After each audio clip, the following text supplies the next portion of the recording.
And now on Who's Views, it's time to join JT, Paul and Third Doctor Ian for the latest headlines.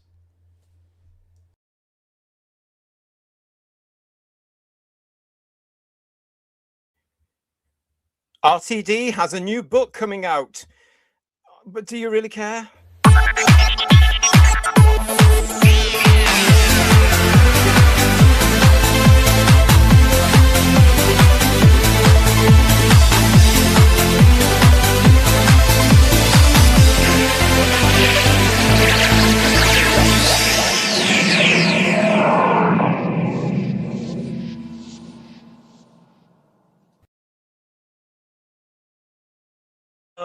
Sometimes I amuse myself, everybody. Hello, everyone. Welcome to your big show. It is headlines here at Who's Views. It is Sunday, the 21st of June, 2026. It's just gone 8 o'clock in the evening. And as ever, I'm here with Paul and Third Doctor Ian. And we have another big show for everybody, don't we, guys?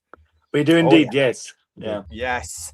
We are, of course, going to be continuing the big story because you have indeed heard Doctor Who is on hiatus. We're going to be asking if that's a good thing. Yes is the answer. Yes, it is. Yeah, but stay with us anyway. All the things we've got coming up for you tonight, because have you heard? Yes, RTD has a new book coming out. Hurrah. Don't all rush at once to the online website. I'm surprised he can write. I didn't realise. Yeah. Hopefully it's only a pamphlet in length. Yeah. The BBC, of course, is having another bad time. We're going to be looking at that very, very shortly here on the show. We're also going to be looking at what I talked about on our supplement earlier in the week, Peter Capaldi, the honesty of the man. It's all coming out now. And I'll be asking the question, did the TQ kill Doctor Who? Yes, thank you. But yes, that's all coming up for you this evening here on the big show. Great to see you. If you're new to us, welcome to Who's Views. Nice to see you. This is the big political show we do on a Sunday. Welcome, welcome, welcome. All views are welcome. Good to see you. Come and join us. If you're not new to the channel, hello. You're right, gang. Here we go again. I want to start straight away, actually, by saying thank you to Eddie Crosby, guys, if I may, for Eddie Crosby, because Eddie's been in touch this week, and he's another one of our lovely, lovely channel artists, and he sent us some new art that he has done. Oh, nice, nice. Oh, nice one, Eddie. Lovely. So what you're looking at here is, of course, a Kral on the left, a Mavic-tron. Magic gem. Yeah. You're looking at that there. Beautiful, beautiful stuff here, Eddie. I know you're watching, so thank you very much. He also sent us these. Oh, nice. Lovely. They're very good. Yeah. Yeah. Lovely picture there of the Second Doctor and a robot from the Robots of Death. So thank you for that, Eddie. It's always nice when I get all these things because we can start the show off on a little bit of a good note as we then slowly go downhill. There's a lot of talented people out there, isn't there? Incredible. There is. Yeah. There is. Going to start with you now, just to say, as usual, a huge thank you to everybody that was getting in touch this week. A lot of people getting in touch this week, one way or another. And so I'm going to save time on this particular edition because we've got a lot to talk to by just saying thank you so much to everybody that got in touch via email or via the comments. Guys, there were loads this week because obviously it was a big, big week. And there were loads of people to mention, but thank you. You know who you are. Thank you for getting in touch.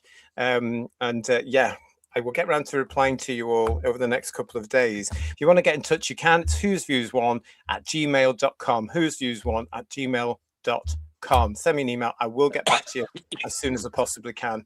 But yeah, thank you so much to everybody. Your poll tonight, we're going to launch for you now, because I forgot last time. So we're going to do it now while I remember. It's easily done. It is easily done, especially last week when we had Rod with us as well, and we were talking and chatting with him. Rod, thank you again for coming on last week. Really appreciate it. Great show. That was a good show. That was a good show. Yeah. It was nice to get the journalist point of view as well, wasn't it? Especially from the guy that broke the story that I still maintain got the BBC to actually do something, even though, of course, they'll never acknowledge it was because of something in the paper, you know. But I've got a poll for you. I've got a lot of people in the chat with us already. I do have your poll for you now. It's a very, very simple one. Are you happy? Are you happy about Doctor Who being put on hiatus? Yes is number 1, 2 is no, and 3, I don't care, it's over anyway. Okay, so you've got, are you happy about Doctor Who being put on hiatus? You've got 1 for yes in the chat, 2 for no, and 3, I don't care, it's over anyway. Okay, that's your poll. You can get working on that now. We'll keep an eye on that. Guys, we'll have to keep an eye on that because I might forget. Because I'm terrible, aren't I, these days? But put it in there. I want to say hello to The Doctor Is No More, to Bill Lowry, to Woodhouse 122, to John Mason, to James Ripley, Robert Payne, Matt and Spiel. Good to see you. Popcorn Power. Hello to Sheila B in the Devotions. Chorus Sci-Fi Fantasy, to Timescales. Hello, you. Avon01, Funky1463 is with us. John Roberts, Digital Pollution, Margie75, Matt the Silent, Kev GHM with his Guinness. Julianne, hello to you. Pete Harrington, all right, mate. Digby Strawbridge is with us. Who else have we got in the chat with us? Farsight, did I say Farsight? Cuddly Toy, Fondue Set, Jason G, Digby. Tease made. Problem being. Oh gosh, all the gang is back. Didn't you do well? Yes. Drex is with us. Driftport Entertainment is with us. Hello. Derek Hart there as well. Good to see you. Andy 4X, yeah. Georgia Donald, everybody's here. Thank you very much for joining us this evening. Get your poll done there for as well. And hello to Miles D as well, and to Rocking Terry Lee. Thank you for that. RD Model builds and film with us.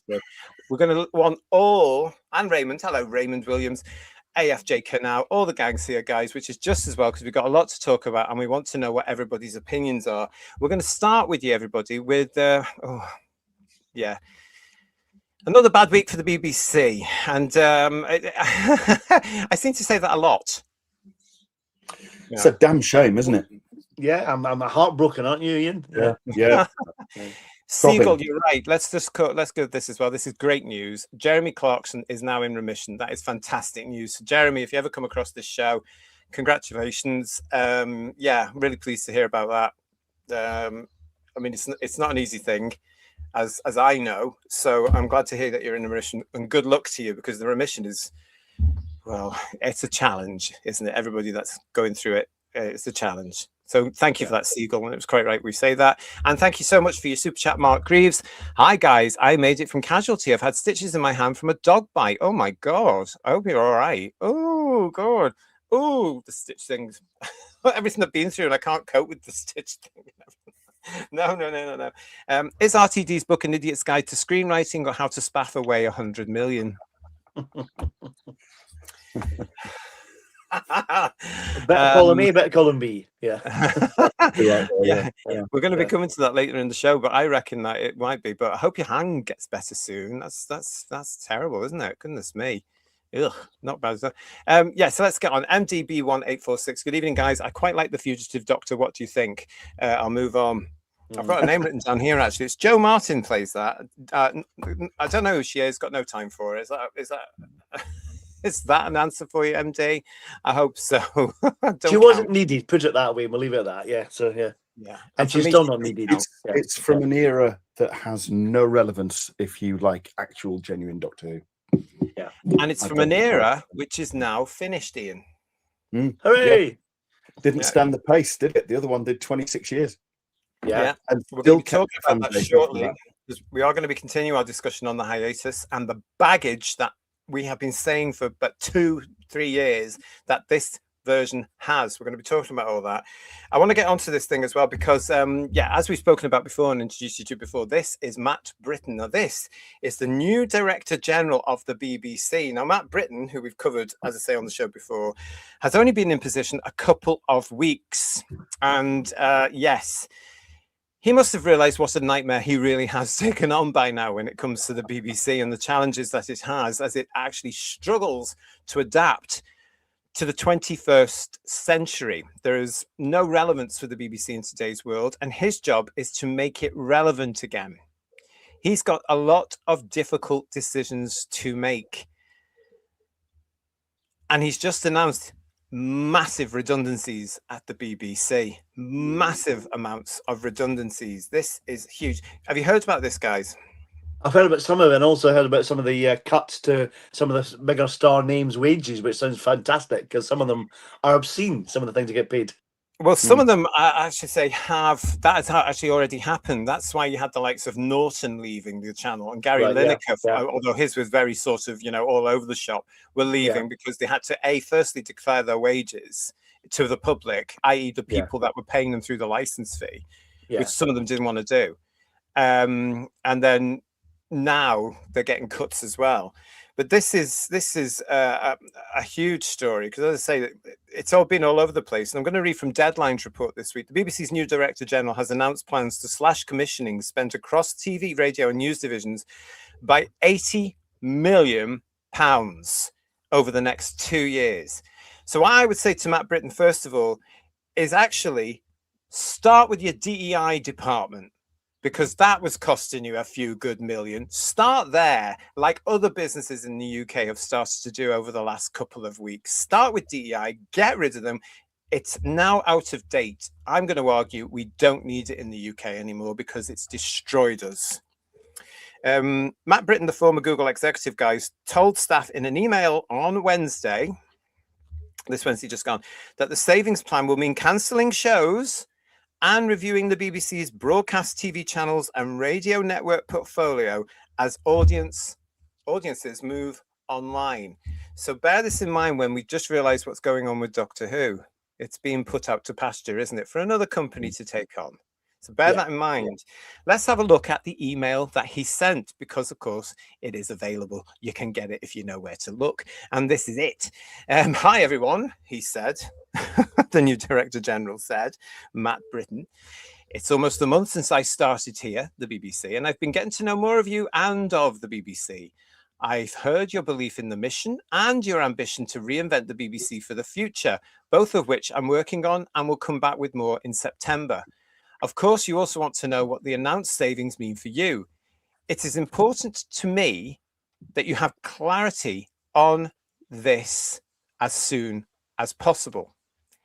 The scale of savings requires tough choices. Careful work and won't all be ready at once. We are committed to letting you know as soon as we have plans in your area. All divisions will be making significant savings.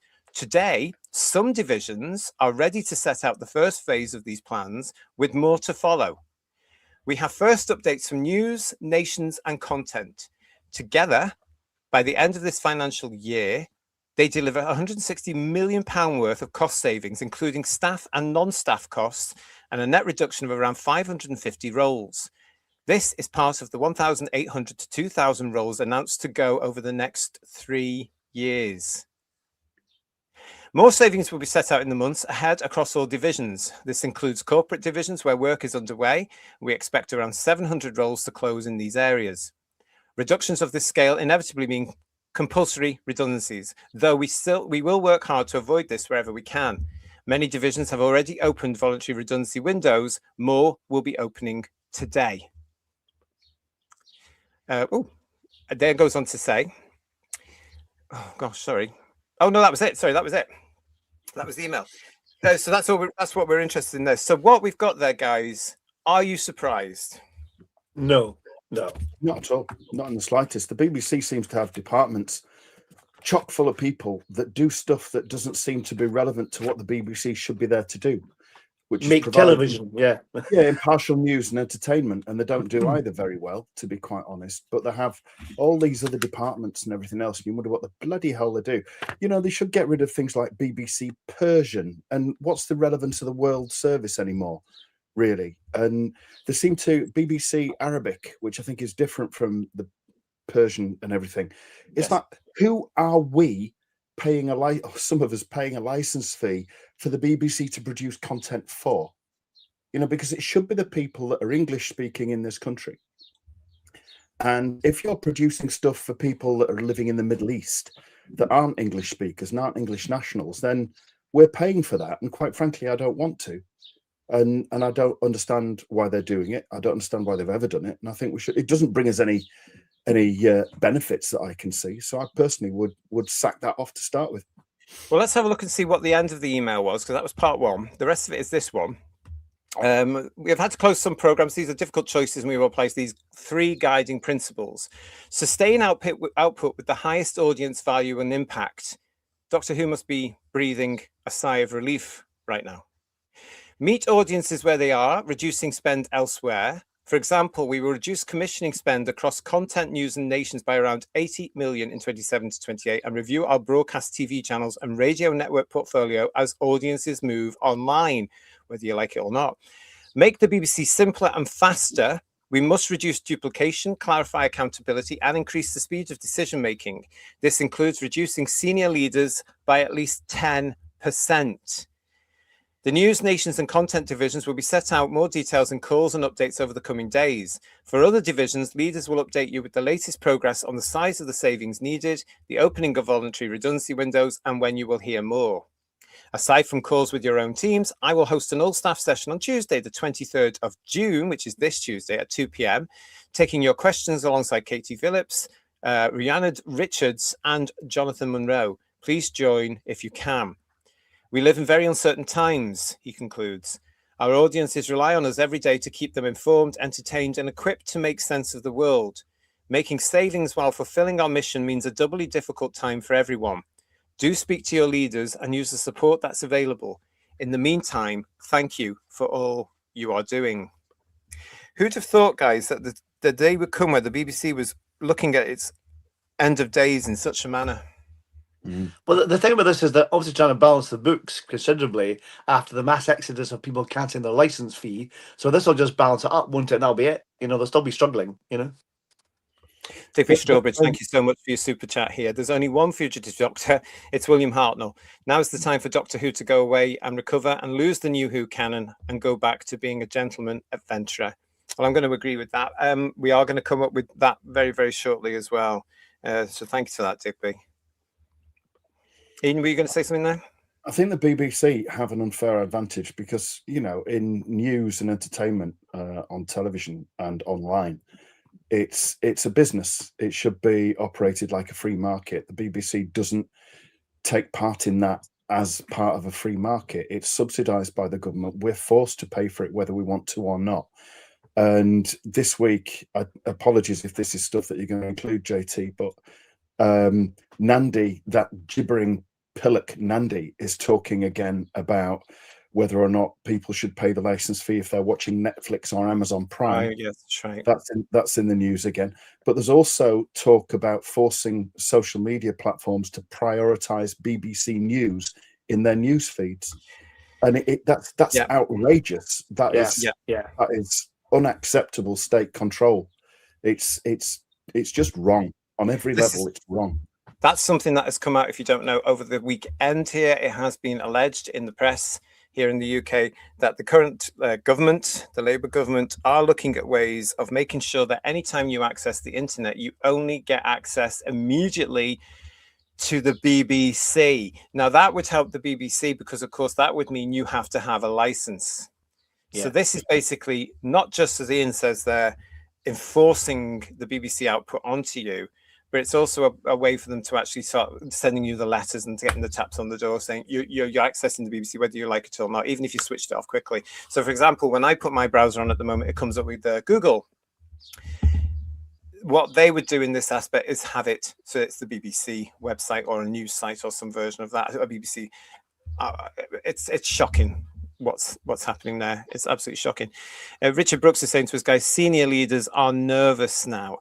The BBC, as far as I'm aware, guys, has been top heavy with management for years. Years, and now it looks like they're actually going to try and, it's a lot of over 2,000 jobs in 3 years, maybe more, and a lot of money. And as I say, Mr. Britain, start with your DEI. Julianne is saying to us, that's a long way of saying check your inbox for your P45. Andy wants to know, Paul, it's a small screen because you're on JT's naughty step. No, and I'm taller than 4 foot tall, as in case you're wondering, because I've shrunk a bit. But only just, yeah. We've met before, and JT's much taller than me. Ian's a giant as well. There we are. But this Netflix thing annoys me as well. It's like why are people having to pay twice? That seems ridiculous. If you're going to just watch Netflix or other streaming systems, just pay for that and not pay for the license. That seems ridiculous. And Absolutely the annoying ridiculous. thing is, Paul, the British public Yeah. are either not aware of it, or if they are aware of it, they're saying, no, Yeah. thank you, we don't want that. And Netflix and Amazon Prime and all the other streaming, Disney and all this sort of stuff, they need to fight this. They need to go to the government and say, hang on a minute, no, you're going to lose us business. Because if they have to choose and they're being forced to have the BBC, they'll cancel all of us. What is going on? This is an absolute mess in our beautiful country. Marine Boy is saying to us, the BBC is infested with lefties. They breed them at the universities. It's a 90% to 95% ratio to anyone on the right. I'm not going to argue with you, having had friends who have had problems within various aspects of the BBC who would actually say that as well, Marine Boy. I think from people who've left the BBC and then whistleblow, we know that it's going to be true, don't we? Oh, and I also agree with your whole thing about universities there as well. Richard Brooks, redundancy windows, they can't even afford redundancy doors. And Tony Farrell, hello to you, Tony. All right, mate. Most of the stars' outrageous salaries are hidden because they are paid via BBC Worldwide, which is supposedly wholly independent of the BBC, supposedly being the operative word. That is right. If they are employed by the BBC studios, they don't have to declare the salaries. However, if they are employed by the BBC, and that means basically normal people, not celebrities on the telly, they are. So all the normal people who are trying to pay their rent, their mortgage, and get to work in the morning and do an honest day's living, they're the ones that are going to suffer. Yeah. It's a bit, I don't know. Braveheart 15, good to see you. Get rid of the BBC Scotland channel. I'd agree with that. Paul? I'd agree with that as well, yes. There's a lot of talented people in Scotland, but we make a load of old crap, I have to say. I've never understood why they had to have the BBC Scotland channel, and they launched it with that awful 6 o'clock thing, you know, the news thing, or whenever it was on. Yeah. Pretentious nonsense, which didn't make any sense at all. What's it called? I think there's a couple of them. There's the 7 and there's the 9 as well. The 9, it's basically the news on a different channel, you know. Same thing, just repeated on another channel. It reminded me of a very poor man's Nationwide. Yeah. Not done properly. That's what. And I would agree with Braveheart. Get rid of the BBC Scotland channel. It's a waste of money. It might actually be one of those things. Perhaps BBC 3 is going to be another casualty again, because they got rid of that beforehand when they were trying to save money, and for some bizarre reason brought it back. And now we've see, this all comes with Matt Britton's expertise and the fact that BBC have got 50 channels now opening on YouTube. Maybe that's the cheaper way to do it. Yeah. However, we've also now got government interference when it comes to that. So the children's BBC channel, if you're under 16, won't be eligible to under 16s, will it? Because they can't have, or they won't be able to have if the government carries on with this nonsense, in my opinion. The kids under 16 can't access YouTube. Unless they access to their parents, which they could do potentially, but yeah. Avon is saying to us, BBC will be gone in 3 years. And Emilio, good evening to you. The BBC is ultimately moving to a subscription service like every other media channel. The challenge is, will anyone want to even pay? They are going kicking and screaming towards a subscription service because they just don't want to do it, do they? They are absolutely, totally against it for the very reason, Emilio, is that who's going to take it up? It'll be a minority. Yeah. As it is now, really. Yeah, well, yeah. Yeah. I mean, the fact that millions of people, millions of households have cancelled the license fee over the last 3 years is an indication to them, a big indication to them is, oh, that's what our subscription service might look like. Yeah. Isn't it? I don't know where it's gone to as well, but of course there's that legal challenge from Trump as well, and quite rightly so, because they did do a disgusting hatchet job on one of his speeches, didn't they? And they absolutely lied to the public. So and they admitted it as well, yeah. Good luck to him on that. I don't know what stage it's at, but I know he was suing them. But if Nandy brings that thing in for Netflix and Amazon, and as well as YouTube, I would hope that those platforms, because they're huge, they've got a lot of money behind them with very good lawyers, I hope they sue the government and the BBC, because it'll be the BBC that's pushing for it. And I hope they sue them as well to absolute oblivion. It's what they deserve. Yeah. I mean, the whole thing's a bit of a mess, isn't it, really? It's I don't know. just take the advertising and stop being so bloody snobbish about it, and then just take the money from the advertising. Yeah. Kev is saying if the ship is sinking, you have to get rid of the dead weight in order for it to float. Tegan Neal, yes, I agree with the sentiment that shoving politics, social agendas that have no place in Doctor Who need to be barred from the grounds never to return. Absolutely. And got some interference on a mic somewhere. Derek Hart is saying to us, scrap BBC Scotland and BBC Alba. Hardly anybody watching the dribble they produce. I've forgotten about BBC Alba. Is that still going? Yeah, it is. Yeah, another real crap. Yeah. God. This is the license fee payers' money going into these stations, and it's for a minority. Yeah, I don't get it. I just don't understand. Minority. Everything's about a minority. Popcorn Power, nice to see you. I think the point of BBC for Foreigners is to push British interests to the populace of those countries. It is a soft power psyop. Doesn't really work very well, though, does it? Because they all seem to hate us. Yeah. Yeah. And they probably doctor the news anyway, so no pun intended. Yeah. So. But do they really report the news, though? Yeah. Well, if it's a country that doesn't allow access to it, then it's kind of what's the point as well, you know? Yeah. I've been very critical of the BBC, and I don't watch it, but I'm very critical of it because I hear things as well. And do they report the stuff that's on the alternative channels? Are they reporting, like Rupert Lowe's report this week? Hugely important report this week, which the government has even ignored. I've tried to read it. It's harrowing. I haven't got through it yet because it's incredible. That should be reported on the national broadcaster. That needs to be talked about. But because they're terrified of being called ist or phobe or ot or whatever it's going to be that day, they won't report it. That's wrong. That is very, very wrong. They're supposed to be journalists. If you go back to the 1980s, in North Yorkshire, sometimes you can get the, you can get regional channels. Sometimes you get Yorkshire Television, and sometimes you could also tune into what was called, I don't know if it still is, but it used to be called Tyne Tees. So it was the Northeast equivalent. And there was a child sex, because I don't think we can say it, abuse scandal in the 80s. I think it ran through the 70s and came out in the 80s in Cleveland. And it was known as a controversy, and then they changed it to scandal.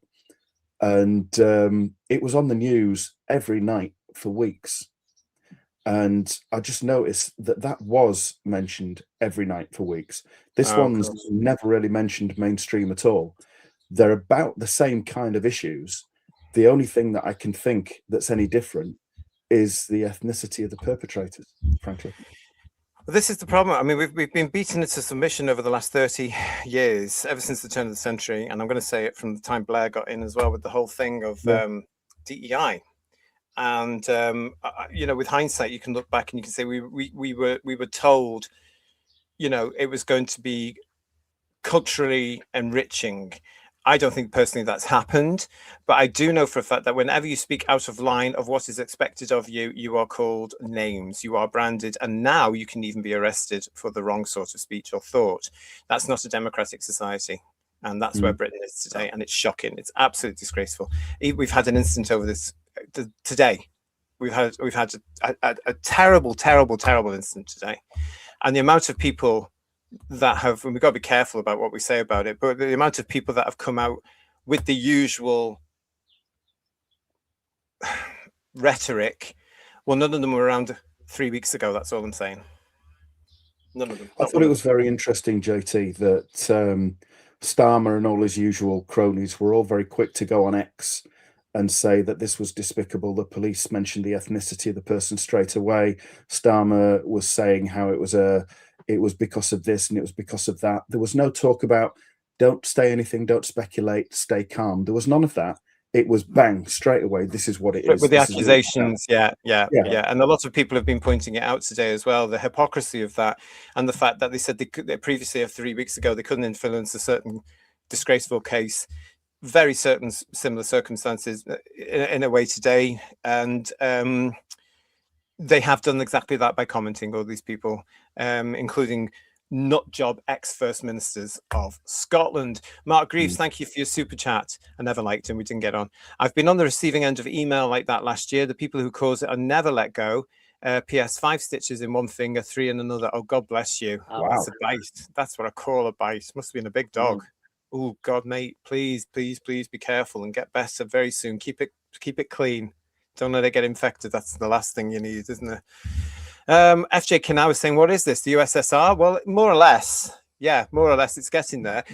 Tomorrow we could be seeing a change of prime minister. Unfortunately, I don't think anything's going to change for us because his replacement is more far left than he is. So, yeah. Popcorn. I'm loving the fact, though, on some of the social medias that Trump's apparently said, yeah, he's going to resign. That was quite funny. Yeah, I like that. Yeah, I heard that this afternoon. I thought, oh my God. That made me laugh. Yeah. So, yeah, even he's saying it. Yeah. I climbed to GB News to see if it was coming out, and they were reporting it saying, does he know something that the rest of us don't know? Because nothing official had come out. I thought, oh, he's just winding everybody up there, isn't he? The Downing Street Cat will be doing a press conference outside Downing Street with the microphones probably first thing tomorrow morning. And at this stage, to the Cat, yeah. At this stage, Paul, I'd rather have the Cat as the Prime Minister. Yeah, me too. He's been there longer than any of the others. Do you he know knows what he's talking about. Yeah, he knows his shit. Yeah, basically. Yeah. Popcorn Power is saying to us, you could IP block the BBC IP addresses and websites. Now, this is the thing, Popcorn Power. Unfortunately, under this possible new proposition that the government is looking into, no, you can't. You have to have it because they're dealing direct with the internet service providers and all the people that do things, and they may actually force them to do it. That's the sort of government that we have got in play at the moment, unfortunately. And it's shocking. I mean, they're going from bad to bad to bad to bad to worse, and it's only just starting, I tell you. Julianne is saying to us, you'll need a digital ID to access the internet at all. That's what they're trying to bring in, Julianne. Yeah, they're bringing in the ID that we don't want, that we never voted for, that was never in the manifesto through the back door. I guarantee you, 2 or 3 years, especially with AB coming in, probably, he's all for it. And we'll all have to do it. And it could affect things like what we do from all the UK broadcasters on this very platform. Yeah. But, we're going to have to look at it all. And how much will they charge us to have it? Yeah. Do other countries pay a TV license, or is it just us, says Avon? I think it's just us. Yeah. It's just us. Yeah. Yeah. Because we're old, aren't we? Yeah. And that comment about the USSR, JT, before it drifts too much into the past. Is it the USSR? No. Last year, I gather that that Russia arrested or imprisoned 400 people for social media posts. The UK, 12,000. We are the highest country in the world. The figures were put out this week. The alternative channels, we're looking at it with through Vomit. We are the highest country in the world for people, the British public, being arrested for a tweet or a Facebook post. It's ridiculous. It's unbelievable that we are where we are, and it's about time people started to wake up. All these lefties, they need to wake up and get with the real world, because they're the ones that are actually going to prison now, actually, because they're supporting terrorist groups and all this sort of stuff. It's ridiculous. They're the ones that are going through. But anyway, this was about the BBC. The real talented BBC employers are in regional television, says John Roberts, and John, independent. And now, of course, they can set up themselves. It's a little bit easier, isn't it, to create up a creative business now, in a sense, and try and do that in whatever you're doing, graphics, for example, or even if you look at a lot of journalists, the amount of YouTube channels that have sprung up over the last couple of years because they couldn't get on with the BBC or ITN, and they've left and gone independent. Yeah. There's a lot of them around, and more to come. Wait till the BBC lot start leaving, and they'll just go straight onto something like this, and they'll tell the truth. Rick Storm, BBC Studio sounds more like a money laundering scam every day. Allegedly. And just Melanie Starmer's going, we will find out tomorrow, won't we? We'll find out tomorrow, but it looks like he is. But as I say, his replacement is worse. Believe me. Legion of James, hello to you. The BBC are panicking as they now know they will never survive if they have to stand on their own merit in its current state. But it's time it went out to survive on its own and learnt their lesson. And Sheila B in the devotions, I lived in Scotland for 20 years and I never bothered with BBC Scotland. This is the whole point. I remember when I moved to Scotland, I was absolutely shocked to find there was BBC One and BBC Scotland. And I'm like, what's the difference? There isn't one. Oh, occasionally your news changes. Well, it does that in the regions in England anyway. You know, there's a phrase on the television, except for viewers in Scotland. That's what we used to get quite a lot. Yeah, we used to get that a lot in England. You know, Yeah. and of course, viewers in Scotland, of course, back in 1982, were absolutely disgusting to find out that episode 1 of Castrovalva was shown at 2:00 in the afternoon. I had to correct. It was 3:30, and it was fantastic. Yeah, We got 3:30. half past three. Yeah. But they were very, very annoyed, weren't they? Outright. Yeah, they were. Can I say something? They should put the BBC out to tender completely. That'd be a good idea, wouldn't it? Yeah. That would be a great idea. Yeah. Elon Musk would buy it and upset some of the population. But there we go. There's another update for you. Of course, now the reason we've been doing these stories on the BBC is because the BBC is, of course, the home of Doctor Who. So it's important for us to know. Now, part of that thing that Matt Britton has said out there, of course, is that they will be cost cutting on a lot of the shows. They are going to be axing a lot of the shows. So I want you to bear that in mind when we move forward now to talk about things like the hiatus and the fact that the show's been farmed out effectively. It's gone out to, well, it will be going out to tender. It hasn't quite yet, but it will be going out to tender at some point when they can be bothered getting all the details together. So, has the Hot Shoe Show been cancelled again? I think it has, Paul. Okay. Damn. Yeah. I know. I'm absolutely livid because I love that show. But there you go. So that's the latest update from us about covering the poor old BBC, which used to be so good. It used to be absolutely fantastic. Let's have a quick look at the poll. We are running a poll for you tonight, which is this one. Are you happy about Doctor Who being put on hiatus? 1 for yes, 2 for no, and 3 are don't care, it's over anyway. I can tell you at the moment that 11% of you voted for don't care, it's over, and 89% of you watching us at the moment, and there's well over 260 of you watching us live at this particular moment, have voted yes. Fabulous. It's fairly even then. Sorry? It's fairly even then. Fairly even, even Stephen. Could go either way. I don't.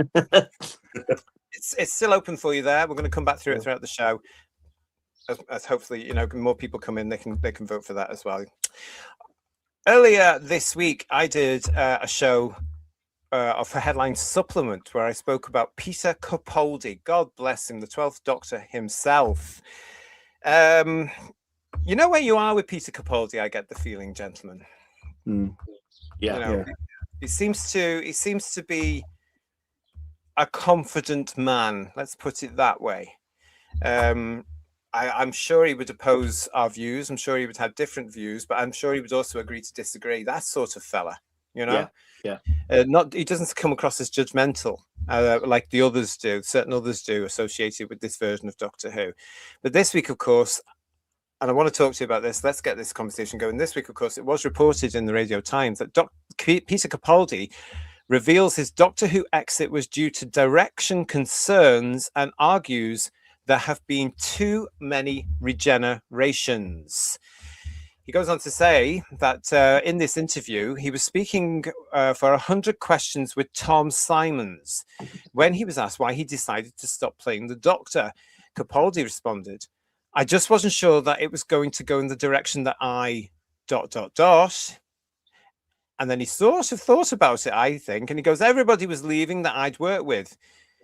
Jenna had gone, Stephen was going, and Brian, the producer, was going. And those are the people that make it work for you. Capaldi added, we'd had some talks about the direction, and I wasn't sure that that was where I wanted to go with the show. And I also thought, I'm not sure I could cope with anything new.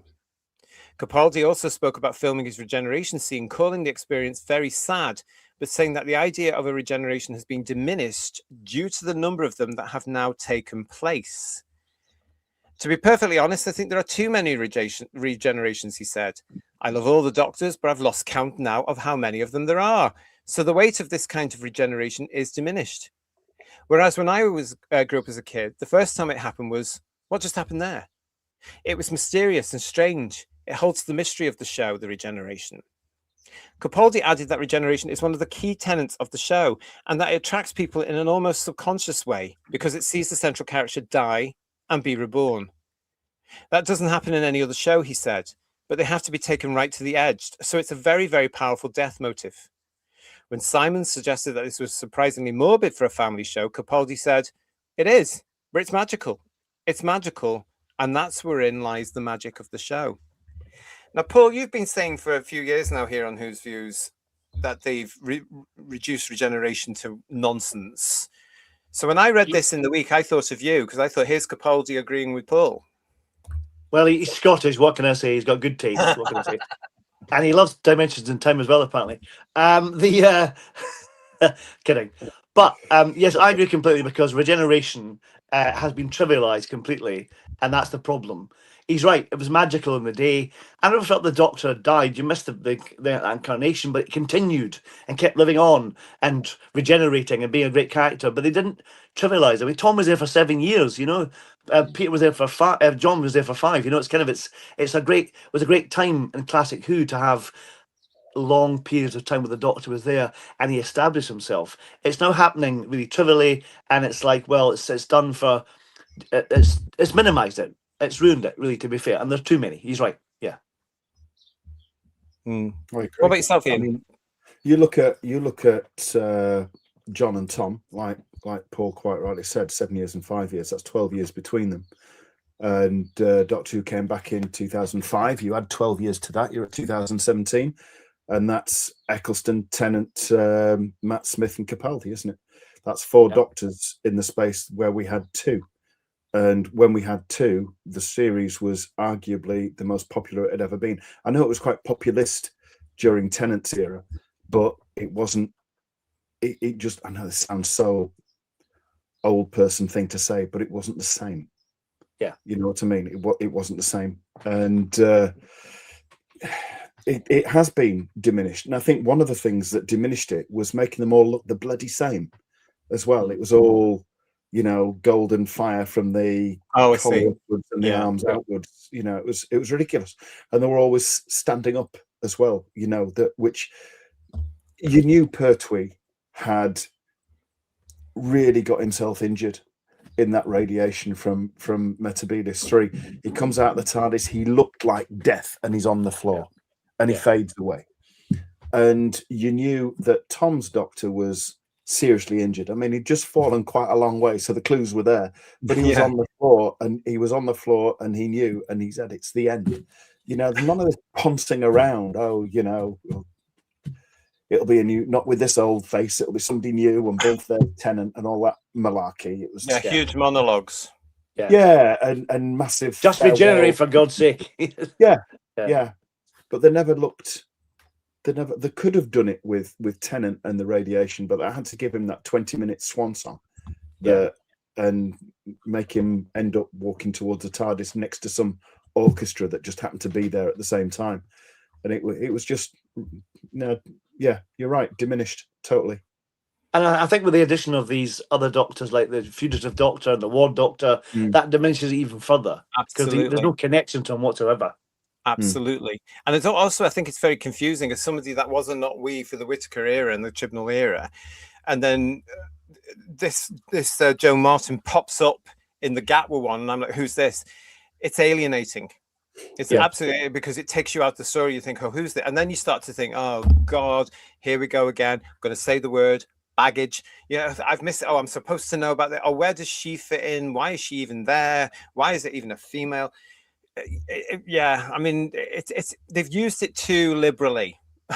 Surprise, in the new version, haven't they? You know, and it becomes a MacGuffin as well, doesn't it? Because as Philip Shaw 71 is saying, you know, passing on some regeneration energy to Davros, what River Song did to recover the 11th Doctor, and what Capaldi did in that one with those ridiculous monks and things where he faked a regeneration and everything. He just trivializes all of it, and it ceases to have any relevance. It was a major moment in television when that happened. When Pertwee left, it was huge. When Tom Baker left, it was huge, and that's just gone. I mean, the idea originally was a matter of necessity. Hartnell left; he wasn't well, or he was fired, whichever the reason was. He left and wanted to replace the Doctor, and that was a necessity. But it's now Yeah. become such a. It's just let's do it anyway because we can change the actor. That's fine. And there needs to be a bit of a loyalty to the actor who's playing the part, at least to get them to be there long enough to establish themselves. And I think that's part of the problem. They're never there long enough either, so they keep changing all the time too quickly, and there's no kind of following. What you're saying to us in the chat, we've got Philip Shaw saying, yeah, I didn't like how freely regeneration energy was given, such as regenerating Davros. As I said the other day, I've forgotten that thing with Davros, and I still don't understand how that happens. How does a Time Lord gift energy on his regeneration energy without taking part of his life away? You know, there's an element that we reviewed at some point over the last few months. Can't remember when we reviewed that Tennant Age of Steel story. And he blows on the part of the TARDIS, doesn't he, while he's in a parallel world? And he said, I've just given away 10 years of my life. Now, surely that would also do something if he gives a part of his regeneration energy away. That's possibly why he became a woman. That's probably why. So, yeah. Possibly. Farsight is saying to us, a certain well-known YouTuber covered the regeneration comment, but not his comment about disagreeing about the direction Chibnall was taking the show. It's funny that, isn't it? This is the other thing, Farsight, isn't it? It's like I said the other day, guys. It's all coming out, and I think there's a lot more that will come through because the show is now out of production. There is nobody to be frightened of, They can't get at you anymore. Let's have the stories. Come on to Who's Views. You can get in touch with me at whosviews1@gmail.com. Come and tell us, because we know the stories. And I think there's going to be more of this that goes out over the next 4 or 5 years, where more people coming out, whether they're in front of the camera or more likely behind the camera, to say, wasn't happy with this. But basically, Chibnall was saying there, he met with what I assume would have been Chibnall, because it was announced Moffat was going before Capaldi, if you remember, guys. Yeah. Then it was announced Chibnall was coming in, and I reckon Capaldi has met with Chris Chibnall, and Chris said, I'm going to do this, I'm going to do this. And quite rightly, in my opinion, because I would have been the same, Capaldi has thought, and I'm putting words into his mouth because he wouldn't say this, but he's thought, well, a load of old crap, I'm off. Yeah. Plus the fact that, we do know that Chibnall wanted a woman, so maybe he was only offered so many episodes. Yeah, maybe. I wonder if it had a choice in it at all. I think he probably was, I'm sorry, Peter, thanks, but no thank you. That's kind of what I feel about it, yeah, which is a real shame. Wasted opportunity. He's being very generous to the BBC. Yeah. It will all come out. I think it'll all come out in time now. Michael Litzwet, nice to see you. Capaldi was a great Doctor, but the stories were awful. I can't think of one I'd ever go back to rewatch. Well, strangely. Nice time for a plug. Yeah. It is. Because this week, here on the channel, as part of our Master of the Universe season, plus our celebration of 60 years this year of the Cybermen, we are going to be looking at the World Enough in Time. The World Enough in Time. Yeah. The World Enough in Time. It's a cracking title. It just trips off the tongue, doesn't it? Yeah. Oh, God, I'm so excited. The World Enough in Time and the Dr. Falls we're going to be looking at. So, Mike, if you're like me and you're a bit resistant, I haven't watched it since it was first broadcast. It's here, still in the box, because I haven't looked at series 10 since it was broadcast. It's quite handy having things behind me now, actually, because I can look for reference. But if you're up for it, come and see what we make of it this Wednesday, live on the channel, 8 o'clock. I'm really excited. Time flight's better. I'm just saying that now. Okay. You see, I chose it as well, Who Viewers. I thought, no, we're going to have an acknowledgement. And I quite fancied the discussion about Capaldi's Doctor, because this is the first Capaldi story we've reviewed, believe it or not. And I also thought, we've got that John Sim, and then we've got the lovely Michelle Gomez. So I thought that'd be a nice discussion for us all. And now I'm realizing I have to watch the bloody thing. Yeah. That's the one thing I think about. As I said in the chat, Capaldi is a great Doctor, and he often would raise a script to make it better because he was such a good actor, a good Doctor. So I think that does raise it a bit. But it was this one is a game of two halves, but we'll talk about that on Wednesday. Yeah. Julianne is saying Peter is a genuine fan of classic Doctor Who. It sounds like he didn't want any part of Chibnall's timeless child messing with the Doctor's origins. You get that feeling, don't you? Because that's what Chibnall would have presented to what could have been his leading man, you know. So some guy I will come back to your question. Thank you. We've got it there. We will get it. And FJ Canal quite rightly says, Rachel Talalay has now put up some great videos about directing. She is my favorite New Who director because she really cares about getting the best result on screen and supporting the actors. Now, FJ Canal, that's interesting because I saw this, and you can get it on the Tube of Who. You can go and find Rachel Talalay. And she says at the beginning of this that Chris Chibnall didn't want any behind the scenes stuff put out there at all. And she says something along the lines of, well, I hope he's not going to get upset about this. I think enough time has passed. I'm going to share some notes with you, as it were. And then she does this. It's very interesting. And that's when I thought, oh, really? Did he? Did he? There's another story there. Why didn't he want any? It's as though he was old fashioned enough to think, I'm going to keep the magic of Doctor Who and not explain how we did anything or explain what it was. Do you know? Something along those lines. I don't know. Well, they didn't overdo it with Doctor Who Confidential, did they? They pushed that so much it became really repetitive and not magical at all, did it? Really, you know. Digby is saying to us that Capaldi has said this is very significant. It does sound like a direct criticism of the timeless child. Pete Harrington, there was that talk. He'll probably trip over a brick and regenerate. It was a huge change when I was a kid. Always made the news. Paddy NI is saying to us, By Generation was the biggest pile of crap. Oh, God, you've just reminded me of that. Yeah. Honest to God, I've forgotten about that, mate. And Darren Reed, I always wondered whether Peter was aware of or watched any New Who before he took on the role. He's very much in the mindset of things we'd expect heritage doctors to say. I think that's just because he was a fan before, but we know he did watch Doctor Who before. He actually liked Matt Smith's performance. He was in a Tennant episode, of course. Yeah. And he did watch Eccleston. Yeah. But then we all did, didn't we? Yeah. Digital pollution. Hello to you. And one of the many reasons New Who sucks. Woodhouse 122. To be fair, the regeneration from Smith to Capaldi was decent. It went on too long for me. Woodhouse 122. It lasted half an hour, didn't it? I mean, it was. Yeah. It destroyed a Dalek ship. It did a massive shockwave across the surface of the planet, and then it's back to Matt Smith again eating. Yeah. It was a regeneration reset or something, bizarrely. Yeah, what's that all about? It's not a machine. It's a biological process, and then he's hallucinating, and then he just chucks his head back like he's reverse headbutted the console, and comes back up as. I mean, it's well edited together where he lurches back, and it's Capaldi, very well edited. But you're like, my God, it's challenging the Tennant departure for time spent, isn't it?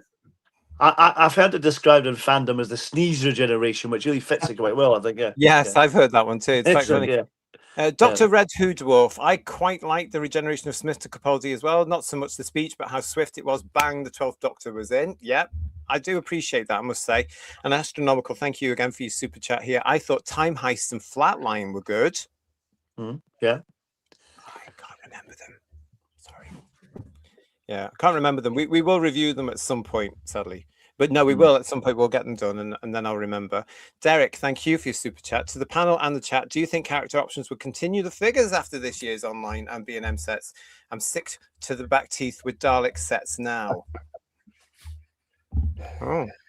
I think they probably will, and they'll end up doing classic stuff because that's where the money is. I totally agree. They're doing some new series Cybermen, aren't they? Part of the Yeti thing. Yeah, not the Jodie Whittaker ones, the other ones, and Matt Smith. I just don't feel any kind of draw to buying them at all. To be honest, I'm only interested in classic stuff. That's the only way you get the Yeti, though. As of course we've spoken about. You know, now if you remember, you spend £600. Yeah, the giant robot was the same, wasn't it? At first. Yeah, but the problem is on this one, of course, you buy all this, but it does have the new series shoehorned in just to get a classic figure. Where there would have just been better selling the classic figure, in my opinion, and then we would have all bought 2 or 3 of the Yeti also anyway, so they would have made money. But as a bonus, you got Duggadoo, the wee creature from the Eurovision one. So they are. Yeah, with the Gatwa model. Oh, I'm thrilled. So do we think character options will continue the figures?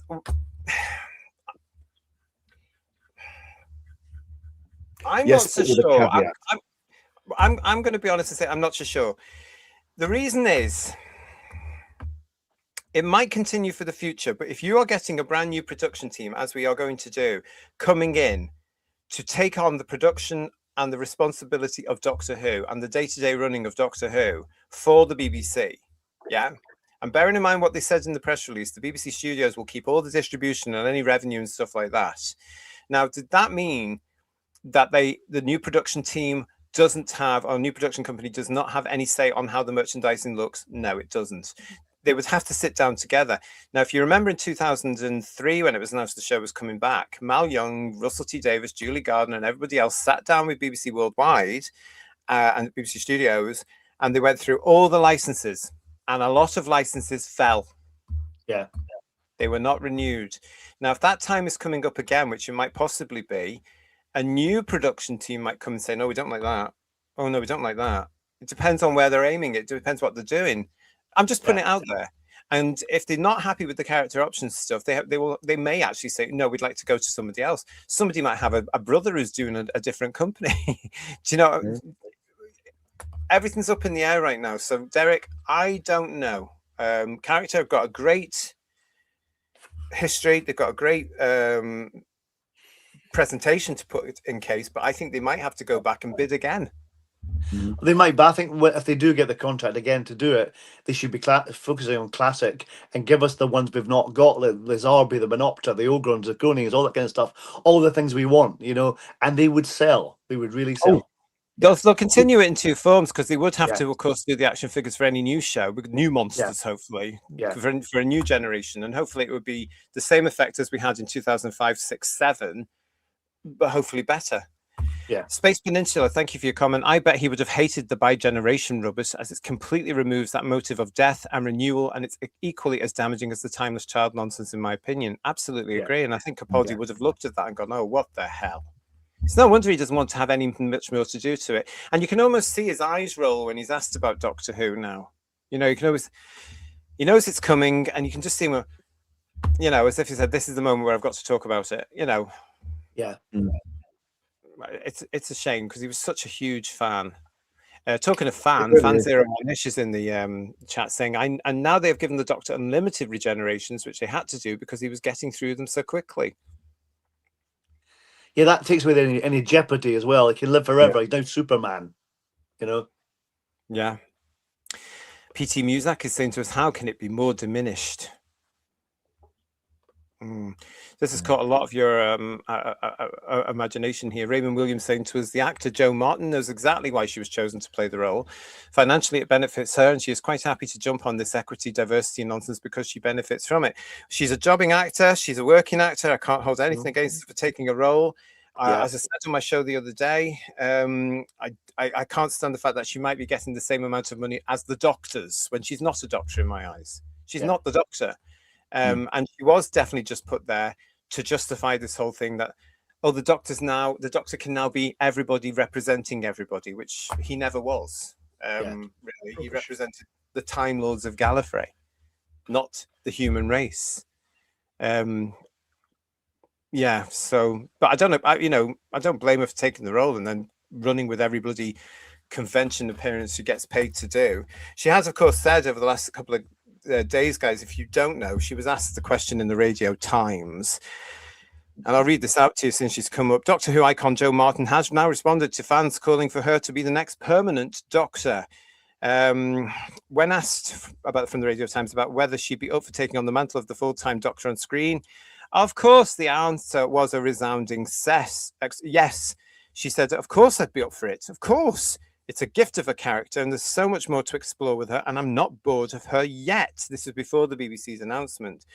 Until the day happens, I will happily jump into her Dr. Martens and now my hat and do what I got to do. If they need me, I'm there.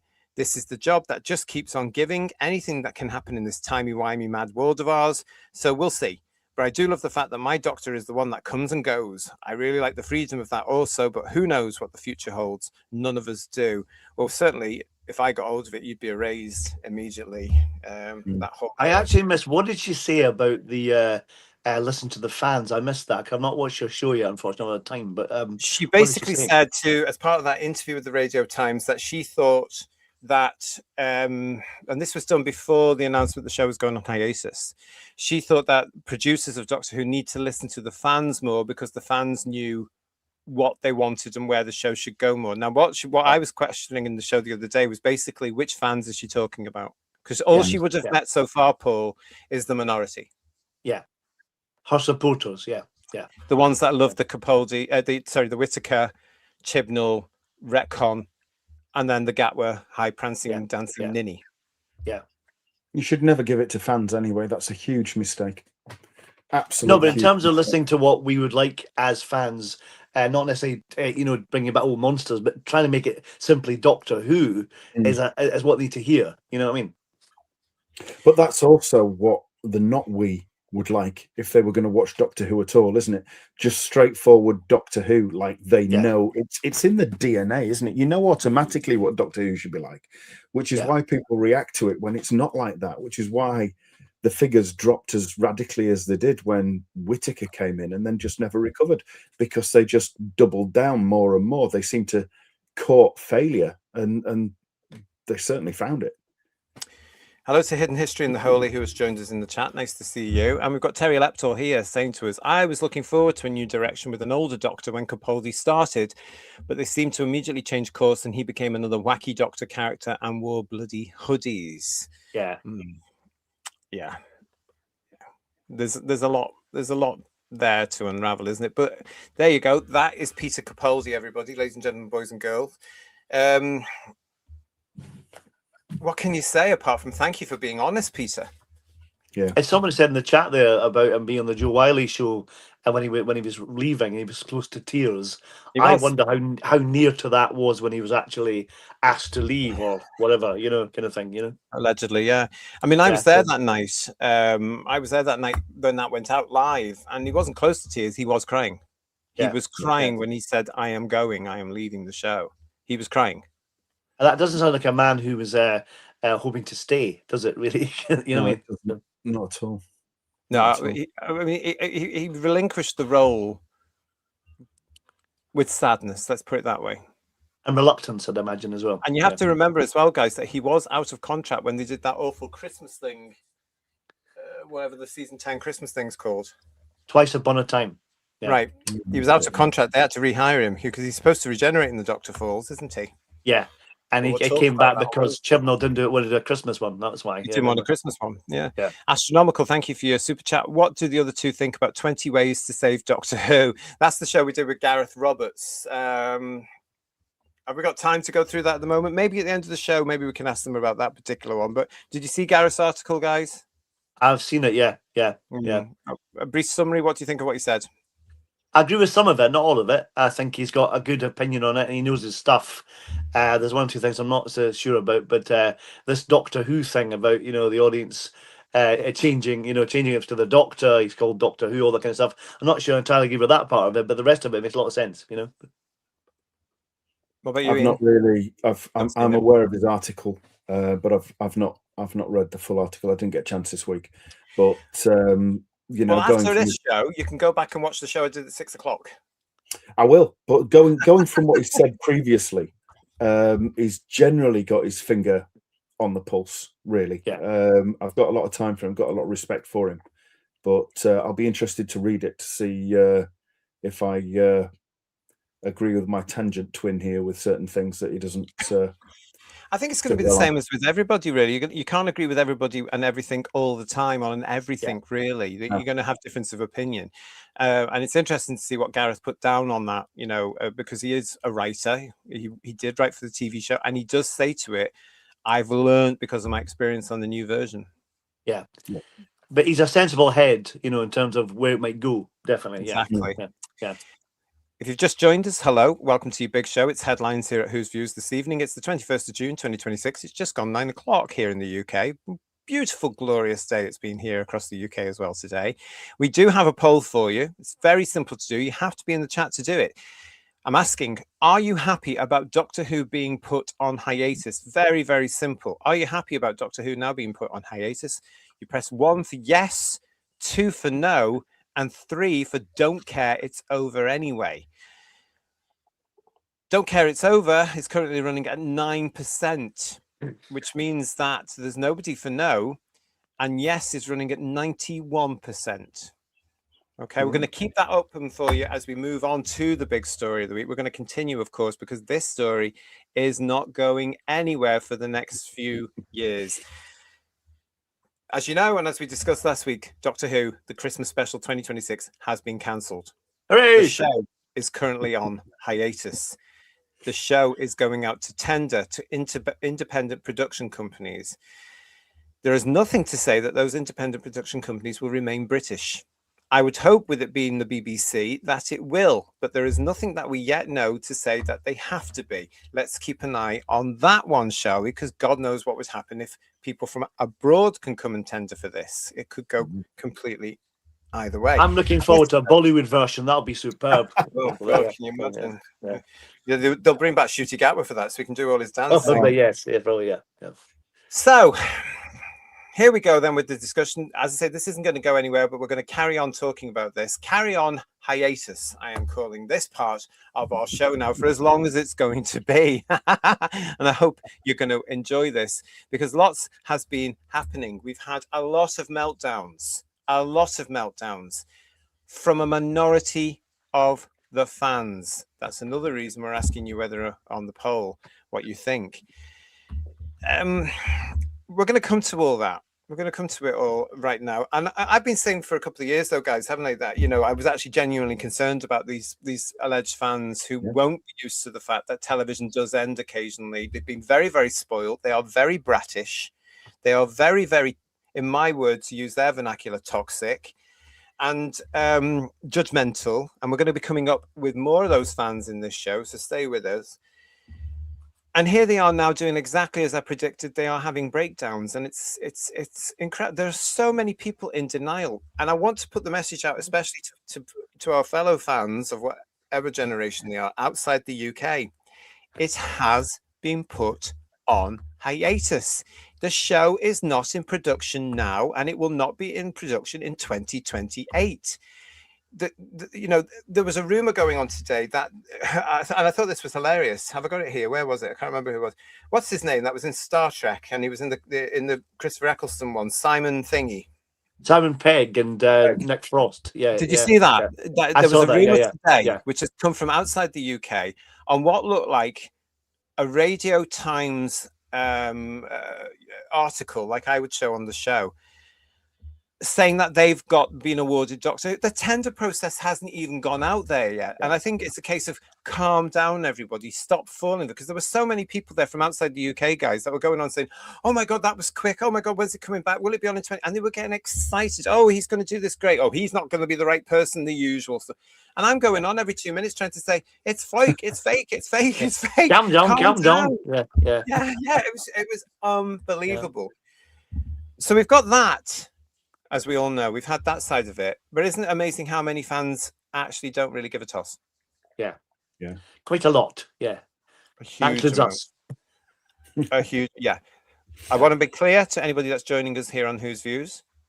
We are absolutely 100% with this break in the production. And I say we, because I'm assuming the other two are going to be with me. I'm assuming all the other Hootastic panel members were with me. We are welcoming this. This show was tired, it was old, it was pathetic, it was lunatic. It needed to come off the air. If you go back and look at some of our reviews, you can see me crying in Rogue, you can see me crying at the Reality War, you can see me crying in the barbershop one. Get it off the air, because it was embarrassing. Yeah. But do you know what else has been missing in the United Kingdom? The public. They don't care this time round, and that just They've for me had enough. Yes. And what have we been saying over the last 2 years? Exactly that. Yeah. The public have gone. Nobody cares. They've got bigger things to worry about. So what I'm looking at now is the fact that when it came off in 85, big furore. When it came off in 89, smaller furore, because they did it properly, because they'd learned. This time round, they've learned. Again, if it's going out to production, unfortunately, they have to understand, people at the BBC studios and any new production partner, in my eyes, nobody gives a toss. Mm-hmm. Big job. I wish they would stop describing it as hiatus, though, because it sounds very painful. It sounds like the doctor has a hernia, to be honest. But yeah. Well, that's me. I'm using that word now because It's the right word to use, and because they used it all in back in our day, I'm giving them a taste of what that was like, because this time around it's different. This isn't Wilderness Years 2. This is different. This is the Wilderness Years, and nobody really cares. It even got into the press. And I'm going to share with you now some of these stories for viewers. Have a look at these from our favorite paper, The Woke Tro. This one is from Danny Scott, the entertainment reporter. Doctor Who needs to die with no regenerations. This is The Woke Tro. This is The Woke Tro that for the last 3 years, since Tennant came back, and also I know with Whittaker, was applauding this nonsense, was saying this was the best thing on telly. They were really doing their bit to push the whole fact, it's progressive and it's inclusive and it's representation and all. Blah. Do you know what I mean? They're just so fickle, aren't they? Let's be honest. Well, it was one message for them, wasn't it? So they would support it. But once it's seen as a failure, they want to distance themselves from it in case they get tainted with supporting a failure. But we see them. It's too late for that. We know what they were saying. We see them, Ian. Yeah. We've got loads of them. Let's look at this. They're just jumping on a new bandwagon, let's be honest, you know. So the headline is from Danny Scott, Doctor Who needs to die with no regeneration. She does write an article. The article goes like this. Blah, blah, blah, blah, blah, blah, blah, blah, the whole Christmas special thing. And it's, to put it gently, it's not well received by dedicated viewers. Like many fans, I unleashed a flurry of exasperated posts on social media about showrunner RTD and production company Bad Wolf's exit, indulging in plenty of memes blaming the BBC.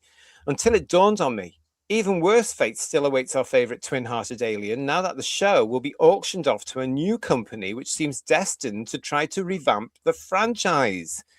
Because while fresh ideas are exactly what the show needed, it would have benefited the Doctor several series ago. Now I believe that it's simply too late to save this TARDIS wreck. This is shocking. This is shocking stuff. As a once dedicated viewer, I'm begging the BBC to stop regenerating this tired Time Lord and give the Doctor the death they, and now I'm going to alter the language here, of course, the Doctor the death he deserves. If you've been a viewer of Doctor Who since its 2005 reboot or even longer, you'll probably agree that the quality seriously dipped somewhere around the mid-2010s, with Jodie Whittaker sadly being the poster girl for the decline. Many fans were listen to this bit. Many fans were unable to reconcile the mere concept of having a female Doctor and sent her alongside the show, predictably, a lot of hate. But behind the scenes, she had another villain to battle.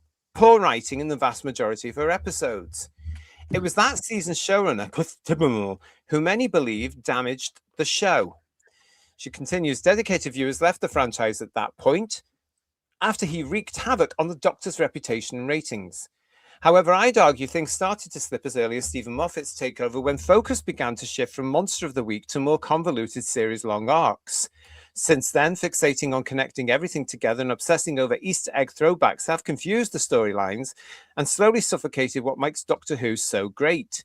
Real fans, say that again, real fans didn't mind the inconsistencies and retcons that occasionally defined Doctor Who, and there was no need to make 60 years of TV history seamlessly interlinked. Not to mention that having a main series villain only worked when they had 13 episodes to play with and fun monsters in between. Now, with barely 8 episodes, reveals like season 15's The Rani, a recurring nemesis and renegade Time Lord, felt rushed and shoehorned. Memorable episodes are rarely those with convoluted finales or any that have massive big budget monsters. It's the simple ideas that shake us to our core, like the Silence, the Vastra Narada, the Gas Mask Children, the Weeping Angels, and whatever the hell that was on the planet Midnight. Congratulations to her from me, by the way, for remembering all that nonsense. She continues, the episode Midnight, written by RTD in season 4, is a shining example of Doctor Who at its scrappiest and most impactful.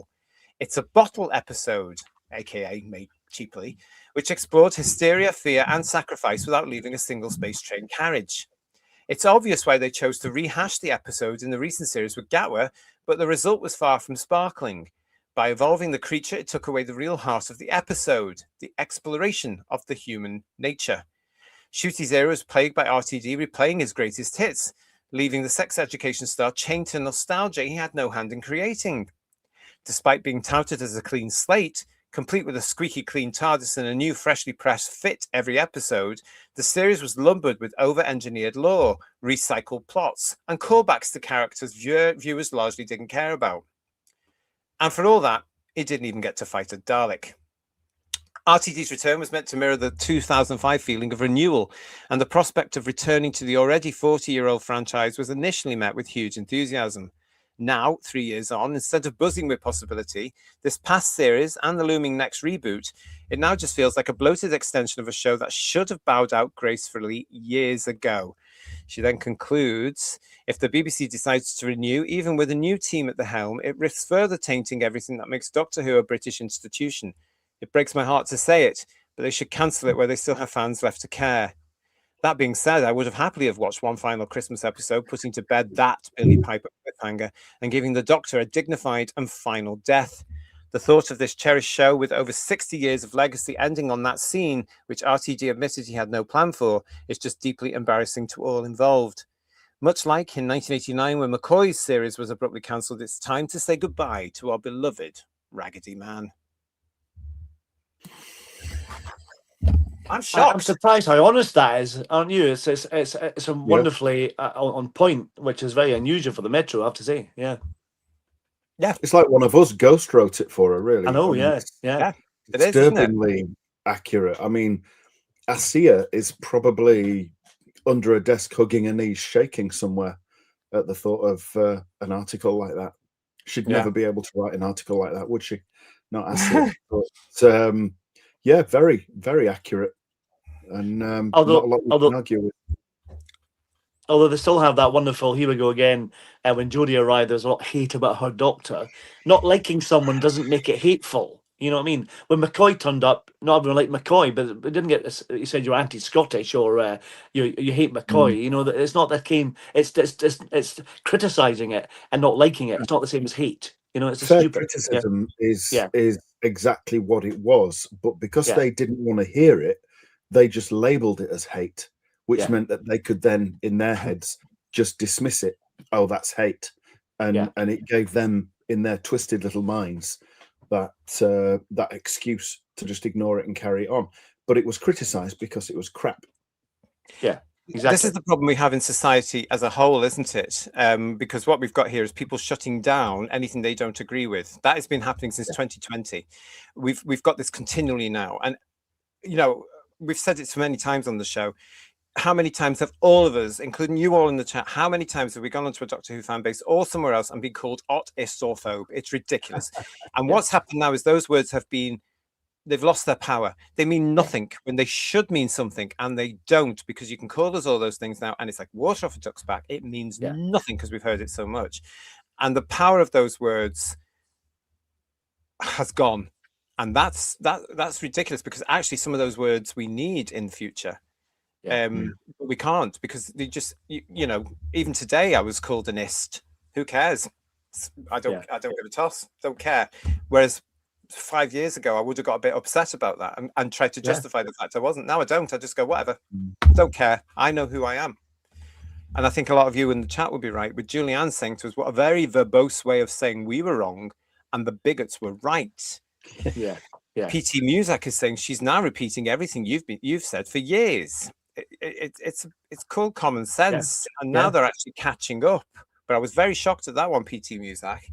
Dave Harding, the show should have been cancelled at the end of the Capaldi area. Richard Brooks, the Metro has left the sinking ship. Yeah. It seems like it, doesn't it? Rocking Terry Lee is with us. He's driving. Be careful. Watch what you're doing over there. Hopefully we won't say anything like boo for you as well. So just be careful what you're doing. The PVFS, she's in a safe place with her Whittaker Doctor plush. They're always, this is going to be the problem now. And I think this is going to last with the way society is, gentlemen. This is going to last. And unfortunately, it's going to go down in the books when the history of Doctor Who is written again, etc., etc., etc. Because now, of course, somebody somewhere will be doing the complete history of Doctor Who. I guarantee you. Yeah. Because they can. Because it's finished, and it finished with the reality kitchen sink, and somebody will be working on that, probably GR or somebody like that, thinking, oh, I can get that book out now, probably the blonde one, you know, BA and all this sort of stuff. I guarantee you there'll be a complete history of Doctor Who from 2005 to 2025. Okay, that'll be coming soon. Blah. But in those books, guys, it's always going to say the Whittaker era was hit by the far right. It was hit by the bigots. It was hit by the misogynists. It was hit by the homophobe. It's always going to be there, tainting fandom for the rest of its days. And I find that heartbreaking. Yeah, it is. Yeah. Because it wasn't. It was just people having an opinion because they know the character of the Doctor, like myself. He was a male of his species, and it was done to tick a box. Yeah. Nobody wanted it. There were no calls for it. It was them doing DEI. And look where DEI is today in Britain, guys. Let's hope if they do write a book about the history of New Who, that they make it historically accurate and they don't say, well, actually, Shooty got 3.5 million for their episodes, blah blah blah. After 2 years of rewatches. Hopefully, make sure that the information is accurate and not lying. Because we have to make sure that's accurate. I think if it's going to be accurate, it's going to have to be a unauthorized appraisal of the New Who years. You're never going to get an honest opinion if it's a BBC sanctioned book. It's going to have to toe a certain party line. It's going to have to say certain things, and it's going to have to come at it from a certain angle.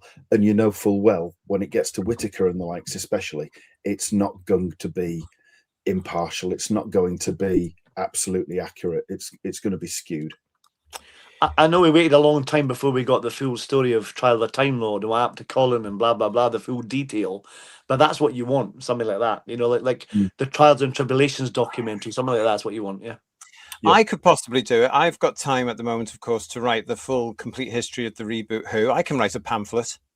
Yeah, I'll just say it was shite. Yes. Could be. Daniel Cox, nice to see you. Classic Who did it far better, only returning the Daleks and the Cybermen, not almost everything under the kitchen sink returning. I'd like to say hello to Keith Solly as well. Thank you for your vote in our poll. Nice to see you. Steve Braddock, blah, blah, blah, blah, blah, blah, blah. So it's all our fault yet again. How about it was just crap and we didn't like it? That's the thing that they're not going to admit right now, because that's the thing that brought the show off air, isn't it, Stephen? And that's too painful for them. Maybe one day when they've grown up a little bit more, they'll be able to turn around and say, well, actually, the viewing figures weren't there and the majority of fandom left. And it was a bit naff. People didn't like it, without throwing bloody accusations around, Or having a tantrum, basically. That's what they're doing. Yeah. Yeah. Richard Brooks is saying that phobe doesn't work. None of it works. None of those names work everywhere. It's all gone. Q Pyro, I agreed the show's lore is so complicated it cannot be explained. It's time it's rest for at least 20 years. I don't think you'll get that. I think you'll get 5 at least, because I think the BBC will want it back sooner rather than later, because it will earn the money if it's done correctly. Just Me Linny is saying 1 but not 10 years too long. Yes, give it time to heal. You've also got to get a reset as well with the British public, haven't you? You've got to get the British public back. And as I said, the big challenge is fandom and the British public, because the fandom, it's gone. People have gone, Yeah. Well, we were shown the goodwill's no longer here. That's the thing. That's the thing. That's the thing. PVFS, and as usual, female critics won't be mentioned. Curious case, gentlemen and chat, see how easy they move on after severely damaging another IP. It shows that they were never fans and only piggyback to spread their message. Gatekeeping works. What a great point, Curious case. Yeah. Very good point. Some guy said the BBC wanted to cancel Doctor Who in 2008 when RTD and Tennant was going to leave, but RTD pressured the BBC that the show can continue without him, but now I wish he cancelled it. That's actually true. The BBC did think about, when Tennant decided to leave, we'll just finish it here. Now, imagine going out on a high. Now, it worked with Smith. That was lucky. It worked. So they were very, very lucky. But it could have been a whole different story. Yeah. They could be bringing it back now as a new series. Yeah. Well, if they'd ended it, say, on Matt Smith's 50th anniversary episode, if they'd done something to tie it all up and finished it then, we would be 11, 12 years further down the line, wouldn't we? And we'd be talking about it coming back fresh and invigorated, without all the animosity that came as a result of all the DEI and wokery. But sad that we're not. Giorgio was saying to us, yes, I totally agree. We are all labelled before now and into the future. It's very sad to see this unfolding in front of our very eyes. Capaldi's tears are shared for all of us. It's very sad. This is what worries me about the fact it's going to be chronicled there. And we're going to be looking at the fans that supported it through 15 years off the air. Some of the fans that came with it with the news series. We're going to be tainted. We're going to be tarnished. We're going to be branded. So any fans coming along in the future, if this thing goes into the future, will come along and think, "Ooh, what happened there? What happened there?" You know, I think it's very, very sad because it's not true. They can paint it up anyway, says Legion of James, but in the end, the show failed because it was rubbish, and that falls directly on those who made it. Let's just hope the books show that side of stuff as well.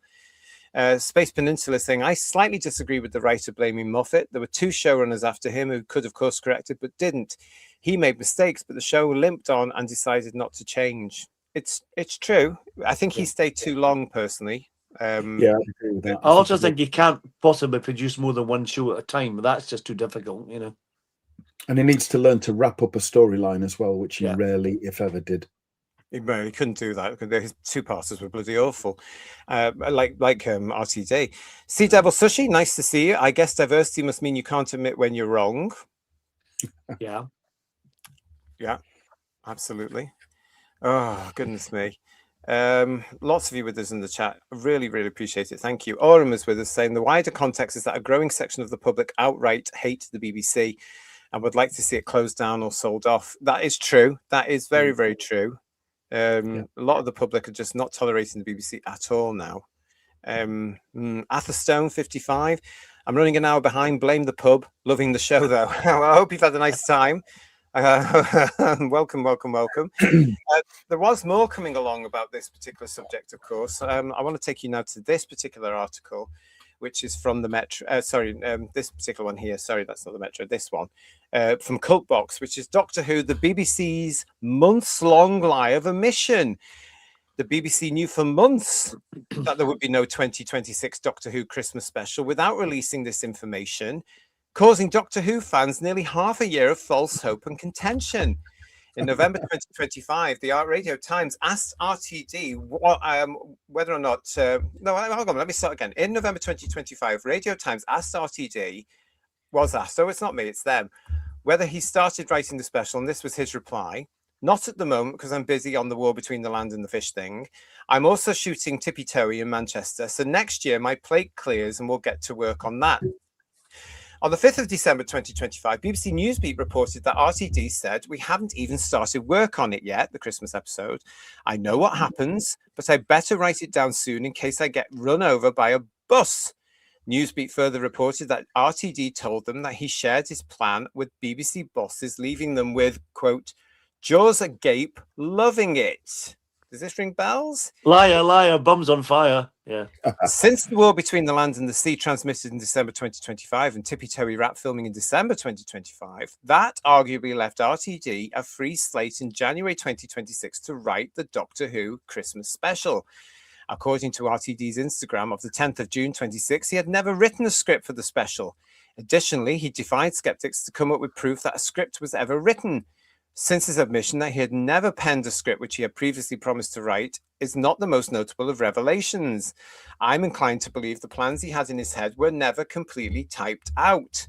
Since RTD didn't write the script in January 2026, it is likely that the time frame when he, Bad Wolf and the BBC collectively decided not to go forward with the 2026 Doctor Who Christmas special. Since the BBC didn't see fit to announce the cancellation until June, that's 5 months of needless false hope for Doctor Who fans who argued amongst themselves online regarding the reasons why there were no signs of progress on the special.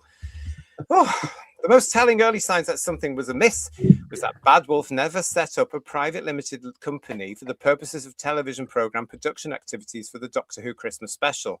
This is a crucial first step. Since the beginning of 26, RTD didn't make any more grand statements about his plans for the Christmas special. In May 26, when RTD spoke of his television career and future plans at a fundraiser in Cardiff, curiously, the host never asked about the Doctor Who Christmas special, nor did RTD bring it up. The subject seemed taboo. In the same month and year, RTD told the Full Disclosure podcast, I won't be back filming anything until next year, which we reported on the show. Nothing until 2027. Obviously, a 26 Christmas special can't be filmed in 27. To be fair, Doctor Who fans are perfectly capable of online arguments without the help of a lie on omission from the BBC. However, it would have saved a lot of time, confusion, and contention if fans could have found out about the Christmas special cancellation sooner and were able to move on. Announcing the cancellation sooner may have made it possible for the BBC to put Doctor Who out to tender earlier this year. As it stands now, there is no invitation to tender, which is the ITT that you may see referred to, listed on the BBC Commission's website. I double-checked that today. It's still true. The BBC stated that they will put Doctor Who out to competitive tender sometime this year, and that details of the tender will be announced in due course. Again, a little bit of dissent there, ladies and gentlemen. Yeah. I think it's interesting that the BBC did this anyway, and all that crap about, well, we can't get an actor to play the Doctor, no one wants to want to touch it. I mean, that's all nonsense as well, really. Yeah.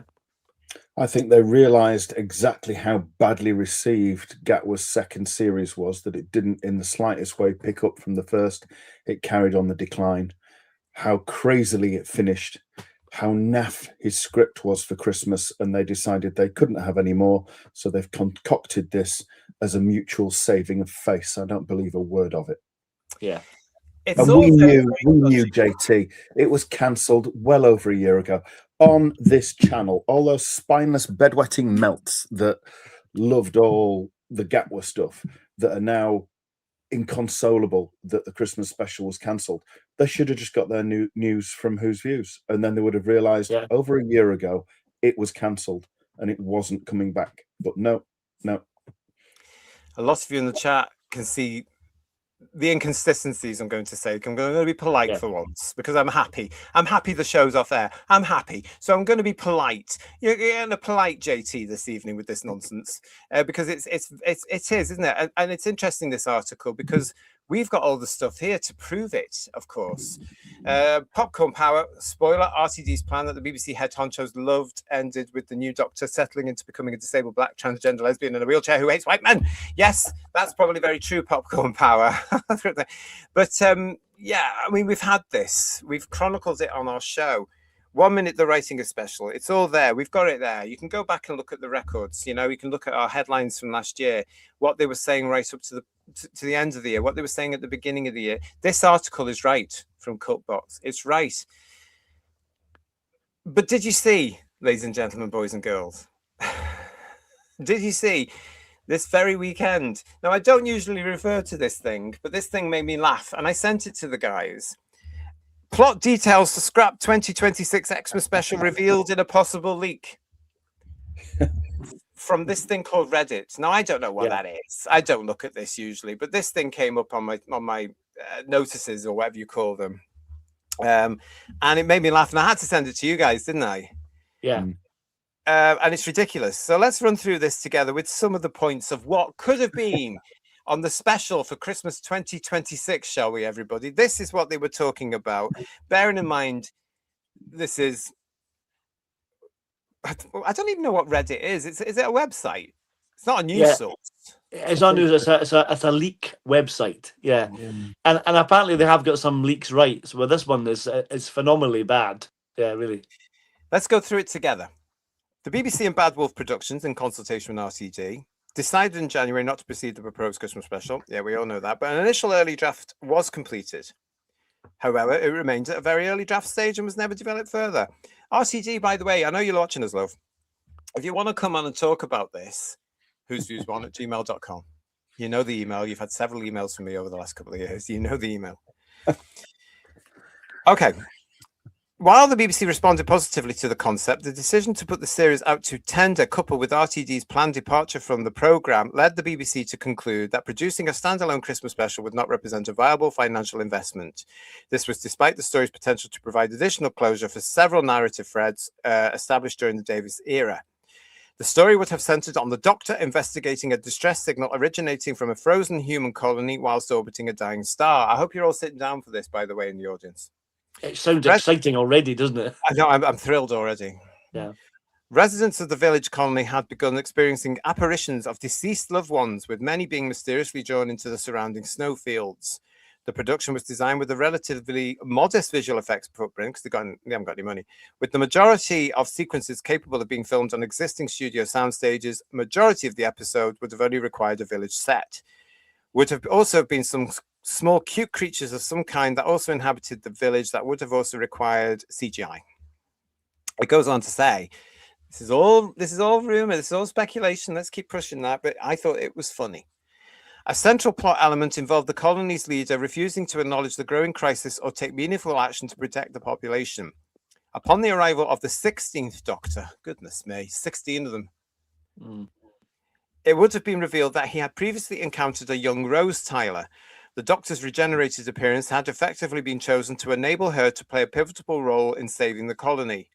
The entity responsible for the disturbances would ultimately have been revealed to have been luring the Doctor to the colony all along, primarily by assuming the form of Susan Foreman. As it saw the Doctor as the ultimate power source, had spent years researching the universe for her, revealing herself as the boss character. The star may have also taken the form of other characters or creatures to scar the Doctor, Cybermen, Daleks, Weeping Angels, etc. It would later emerge that the sentient star itself had been absorbing individuals in a desperate attempt to use them as a power source to preserve the colony planet, similar to the star from Rings of Akaten. Ultimately, however, the effort proved futile as both the planet and colony were approaching the end of their existence. The narrative would have drawn deliberate parallels between the planet's attempts to sustain itself through others and the Doctor's own tendency to fill the emotional void left by Susan's departure 150 million years ago. In the climax, the star frees the harvested colony and expresses remorse for its inability to truly save its inhabitants and decides to let them go. What else? However, with this being the Christmas special, the Doctor is able to use the energy to restore the star, causing her to once again begin the regeneration process. As a thank you, the star, which it turns out created the Time Hotel, allows the Doctor to save Rogue and also visit the real Susan, where she's able to actually say goodbye to her and finally fulfill the promise of returning. It would have been a line of dialogue where the Doctor speculates that Joy interfered with the regeneration to help save her fellow star. The story was intended to serve as a significant moment of emotional resolution, how boring, allowing the Doctor to let go of the final source of past trauma and move forward into a new chapter, kind of tying into the 60th. There would have been a line of dialogue where the Doctor speculates that Joy interfered with the regeneration to help save her fellow star. The story was intended to serve as a significant moment of emotional resolution, allowing the Doctor to let go of the final source of past trauma, move forward into a new chapter, kind of tying into the 60th.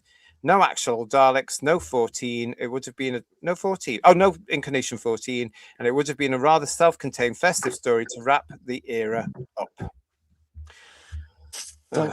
Thank God that wasn't me. That makes the Dark Dimension sound good, honestly. Christ, that was awful. What a load of old shit.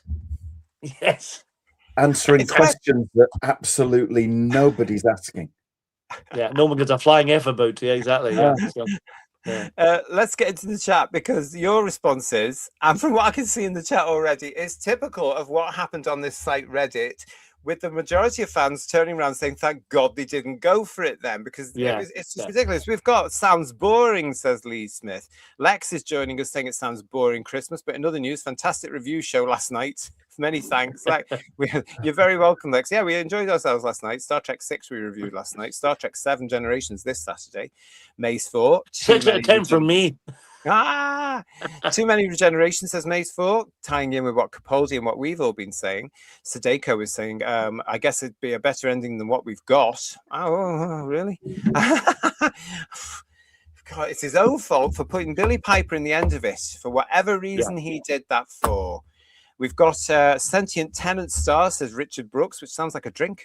The Tenant Star. Yeah. It's like a lager tops kind of thing, yeah. Yeah, something like that. Yeah, from Tenants. Yeah. I mean, it sounds terrible. Yeah. It sounds terrible. The lager tops have got lime in it. That's different. Shandy's got lemonade in it. Yeah. Somebody that maybe I it's a knew Scottish thing. I don't know. Maybe it is. Yeah. No, somebody I know used to ask for a lager tops, but it was so much lager topped up with lemonade. Which was a shandy, but that's clearly a shandy, yeah. The PVFS is saying to his RTD's therapy session, Craig Dunlop, I need to get a tissue. My brain is leaking out through my nostrils listening to this plot line. Yeah, exactly. Space Peninsula, closure for several narrative threads.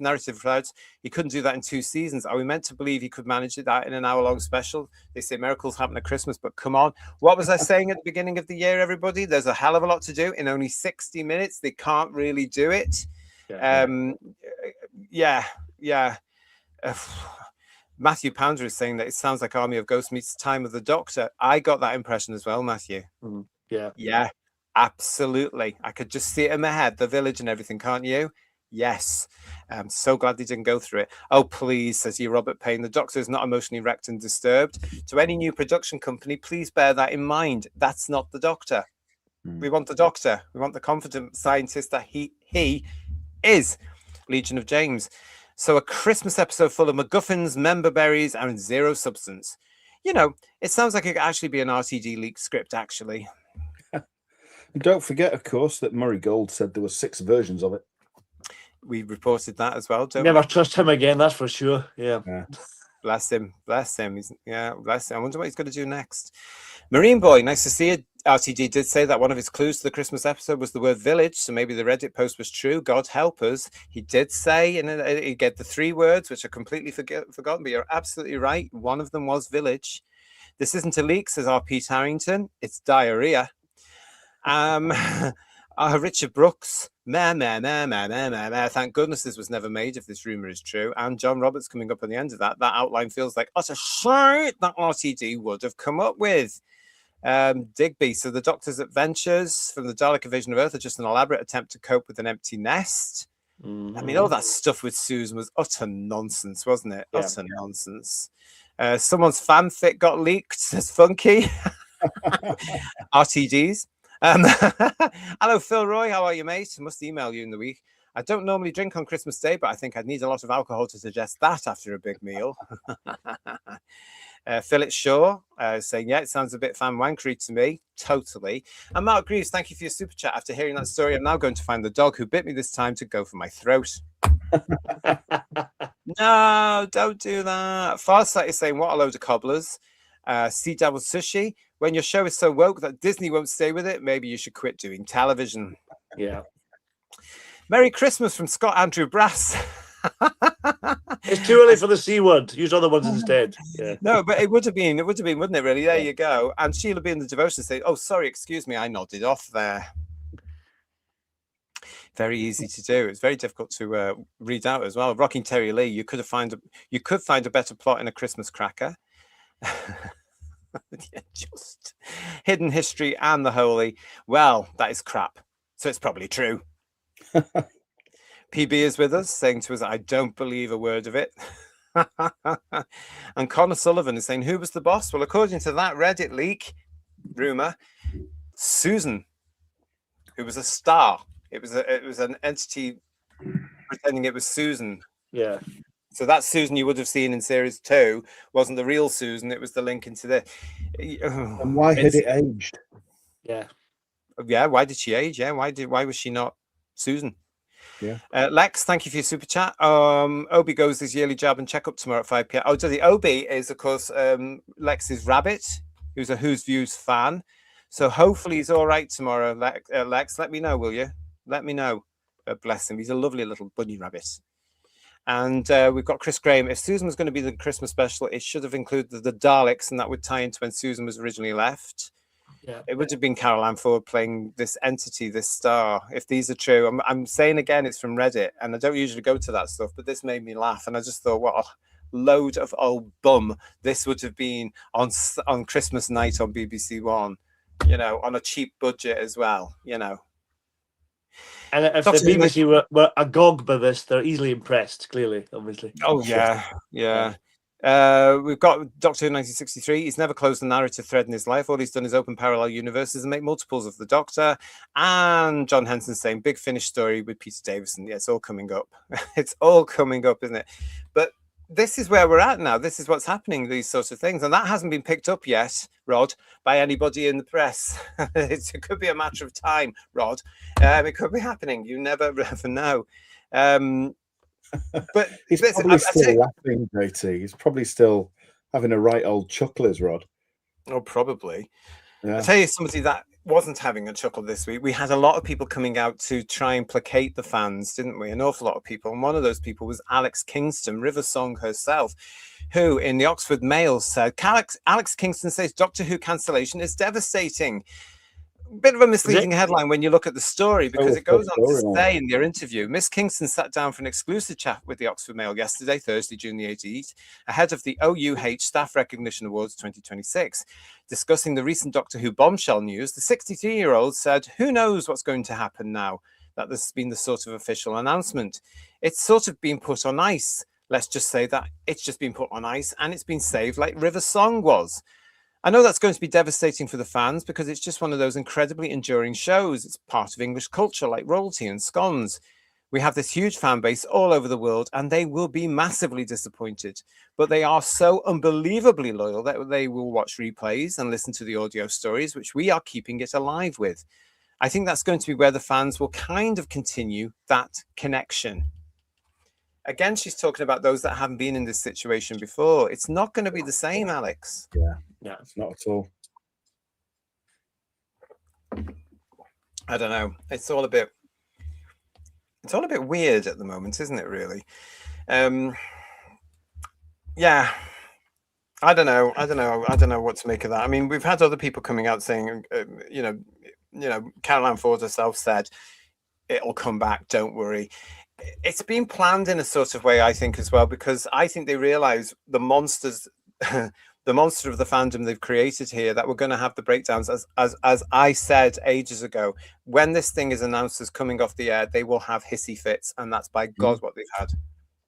Yeah, that is. Yeah, and serves them right. Online this week. Sorry, Paul. I saw somebody online this week that was they'd done a video, and it was talking about, there were about 6, well, there seemed 6, so they were probably early 20s, and they were saying about how they would cope this wilderness years just like they did the last one. And I had to respond, it's like, you weren't there for the last one, you've no idea. And I explained that the entire environment, the entire Doctor Who world was different then. People still wanted it back and they kept it going. There'd been the fanzines in the 80s, the early internet in the 90s with discussion forums and chat rooms and things like that, initially email based almost, and none of that is around anymore. There's a lot more online options, but that desire by the classic series fandom to support it or bring it back is gone. It's just not there. We have the first 26 years, which we've said before wasn't made for them, just like this trash we've been told wasn't made for us, and that's fine because we don't want it. It's crap.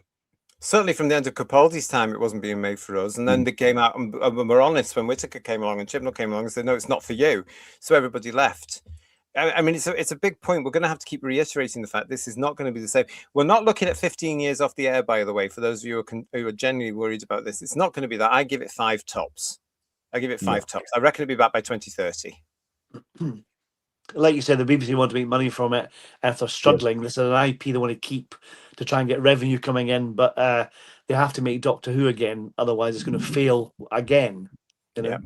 And then hello to everybody that's joining us on the show tonight. We have over 300 people watching us at the moment. If you are in the chat, you can take part in our poll. Very simple question, just very easy to do. Are you happy about Doctor Who being put on hiatus? 1 for yes, 2 for no, and 3, I don't care, it's over. Okay, 1 for yes, 2 for no, 3 for don't care, it's over. It's still open. It's going to stay open for you until towards the end of the show. So get into the chat. Thank you for joining us. If you're new to the channel, please subscribe. Give us a like, give us a hype, whatever you want to do there. If you're not new to the channel, as always, please make sure you're still subscribed to the channel. It's great to see you. All views are welcome as we prepare for Doctor Who hiatus, The Revenge. That's what I'm calling. Yes, we'll get our room back one way or the other. Yeah. So yeah, we are going to be coming up very shortly to some of, and I'm going to be asking you the big question this evening on the show. Have the queers killed the Doctor? That's coming up very soon for you. I hate that word as well. I hate it, and it's very difficult for me to say, but there's no other way I can say it. Did the queers Kill the Doctor. That's coming up very, very shortly for you. But I want to share some other bits of news for you as well here from the UK. Very, very interesting article from another woke paper, by the way. I couldn't quite believe this particular one either. This one was from The Guardian. A poisoned chalice. Will Doctor Who survive RTD's exit? The lowest ever viewing figures, an identity crisis for the show, and a confusing Billy Piper-based cliffhanger. Whomever takes on the BBC fantasy drama has quite the job on their hands. Now, this is The Guardian. The Guardian is, for those of you outside the UK who don't know, it's a left-leaning paper. This is the one the teachers who are clueless, by the way, on the far left read when they're having their champagne at their break during the day at school. Let's get into this a little bit, guys, and we'll just go through this now. The announcement that the BBC has abandoned the planned Doctor Who Christmas special and is ending its partnership with showrunner RTD and Bad Wolf will not have come as much of a surprise to many fans. It has been rumoured for some time. Aside from the gossip, the fact that no filming appeared to have taken place for a programme that traditionally requires a lengthy post-production process had already suggested something was up. It was a surprise in 2021 when the BBC announced that RTT would return for a second bite at the show-running cherry, less so that Tennant was wheeled out for the anniversary specials as a publicity hook. Those 3 episodes in 23 were generally well received and introduced Gatwa as the 15th Doctor at a time when the actor's stock was high after his popular turn as Eric in Netflix's Sex Education. Gatwa's run as the Time Lord, though, has seen viewing figures dip to the lowest in the show's history, although the current streaming landscape makes it difficult for like-for-like comparisons with previous eras. Not really, no, it doesn't. We've done it on the show. The highest figures ever obtained by Doctor Who, after all, were in the 1970s when there were only 3 channels in the UK and when ITV was on strike. The Guardian continues. The RTD era had some real high points, really. They say 73 yards, Boom, The Well, and the Ism Parable, Dot and Ethel are likely to feature highly in best episodes. I've got a shock for you, Guardian. But it's not surprising, though, is that the Guardian's putting Dot and Ethel right up there because that's what it's all about, isn't it? Let's get at the white people of the world. Typical of them. This is the Guardian for you. Meanwhile, the cartoon come to life of Mr. Ronga Dunga Ding Dong Ding Ding Ding and Eurovision Cutie Dogga Dog Doo Doo Doo provided new characters who will no doubt feature heavily in merchandise and fans' hearts forever. Okay. Nope. However, there is no doubt that neither series finale landed with fans or casual viewers. Convoluted arcs brought back villains last seen in the 70s and 80s, only to bafflingly turn them into big and easily defeated CGI monsters. There was fan frustration too that some excellent casting choices, notably Archie Punjabi, credit to her, as the Rani, were given so little to do. Yeah, she was bloody wasted. Yeah. RTD's early 2000s revival will always cement his place as a legend with Whovians, not really, even if the comeback has not ended well. There was a growing feeling that his recent masterclasses, It's a Sin, Years and Years, and now Tippy Toey, were light years ahead of what he was writing for Who. The first RTD era felt grounded, full of moments and tight dialogue in a way that Bad Wolf and Disney years simply have not. When the 1980s producer JNT suspected the show faced cancellation, he and script editor Andrew Cartmel carefully left the series open-ended. McCoy and Aldred worked off into the distance with a monologue from him that became fandom lore. There are worlds out there where the sky is burning, where the seas are asleep and the rivers dream, people made of smoke and city made of song. Somewhere there's danger, somewhere there's injustice, and somewhere else the tea is getting cold. Come on, Ace, we've got work to do. RTD and Bad Wolf, conversely, have left the show on a series of cliffhangers that are unlikely ever to be resolved. Why did we suddenly get flashing psychic messages from the Doctor's granddaughter? Why did the Doctor appear to regenerate into the face of a former companion? There's loads more, actually, that they haven't bothered to put here. The 2005 revival worked because RTD threw away the continuity baggage, only gradually reintroducing old elements. Assuming a new production company wants a clean slate, a new showrunner, Doctor companions, and a reimagining of the concept, the end of the reality kitchen sink, and the lingering question of is it or isn't Billy Piper the new Doctor, feel like a poisoned chalice. Part of the problem remains that the BBC is unclear as to what it wants the show to be. It is a valuable franchise and a British cultural touchstone, but it does lack the global reach of Star Wars or Marvel, despite having to compete against them for attention. At the same time, the BBC still thinks it can use it on a Saturday linear TV to unite a family audience that probably no longer exists. Putting the show out to tender suggests that they are looking for somebody else to square those circles. At its best, Doctor Who is an irresistible storytelling format. A clever and kind alien can go anywhere in time and space and put the baddies on the back foot with words and intelligence rather than guns and violence, while holding a mirror up to our own times. The adventures of the Doctor will, of course, continue in many forms, even if the show is absent from the screens for quite some time. There are audio dramas featuring former Doctors, graphic novels, and the occasional original novel, very occasional, plus an ongoing comic strip in Doctor Who magazine, which continues for now. Not for long. Yeah, for now. Look, they actually say it, which continues for now to be published monthly. Interesting conversation coming up on Who's Who's in the future. When it will next be able to review an upcoming television series, however, remains entirely up in the air. That's The Guardian. Mm. I'm surprised that they've written that. I really am. Yeah. I mean, Mr. Ring-a-Ding and Doggy Doo are they're going to be forgotten by next year. You know, the character options character figure will be there and gone, and it'll be forgotten, much like most of Gatwa's era, to be quite honest. But it was surprising that they were coming out with that. For them. Yeah, it shows they eat their own, don't they? Oh, they do. Yeah. For those of you outside the UK and those in the UK that aren't really bothered about this, what I'm illustrating here is the fact nobody cares. Even the media has turned against this. They have now started to write articles where they are honest to say the thing is in the toilet. There are articles coming on saying exactly what we've been saying for 2 years, all chronicled on our shows. Baggage. Yeah. Other things that we've been saying. It's going to be a lot of work to get this back to where it needs to be. A new production company coming in with a brand new setup have got a lot of work involved. They've got a fractured, splintered fan base to try and unite with a brand new series, which will not happen. You're always going to alienate some people. You've got the general public not interested. And now it's in the national press. And what do the public do? They read it. Or they don't read it because they're not interested in Doctor Who. Either way, it says an awful lot. Well, if it does come back in 5 years as a trailer for it, the audience will just, the general public audience will just think, oh God, it's Doctor Who again, I'm not watching that. You know what I mean? Yeah, they've got the work cut out. Yeah. They really have. Keith Solly is saying to us here, Doctor Who magazine will now hopefully start to publish more balanced letters instead of following the party line every month if they want to survive.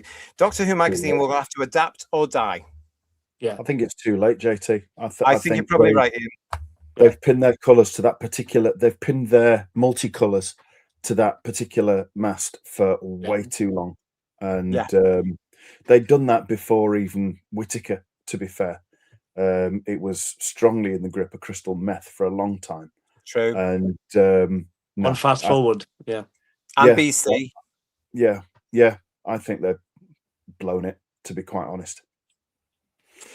We will soon see. It is a conversation we're going to be having here on the channel. Please make sure you subscribe and stay with us. We will be looking at some point very soon, what is the future for Doctor Who magazine? Because personally, I can't speak for the guys, I can't speak for you guys in the chat yet, but personally, it's not going to survive another wilderness years. It's just not like it did last time. Graft Otter wants to know where's the poll. All you do for the poll, my friend, it's very simple. You can vote very easily by just putting 1, 2, or 3 in the chat.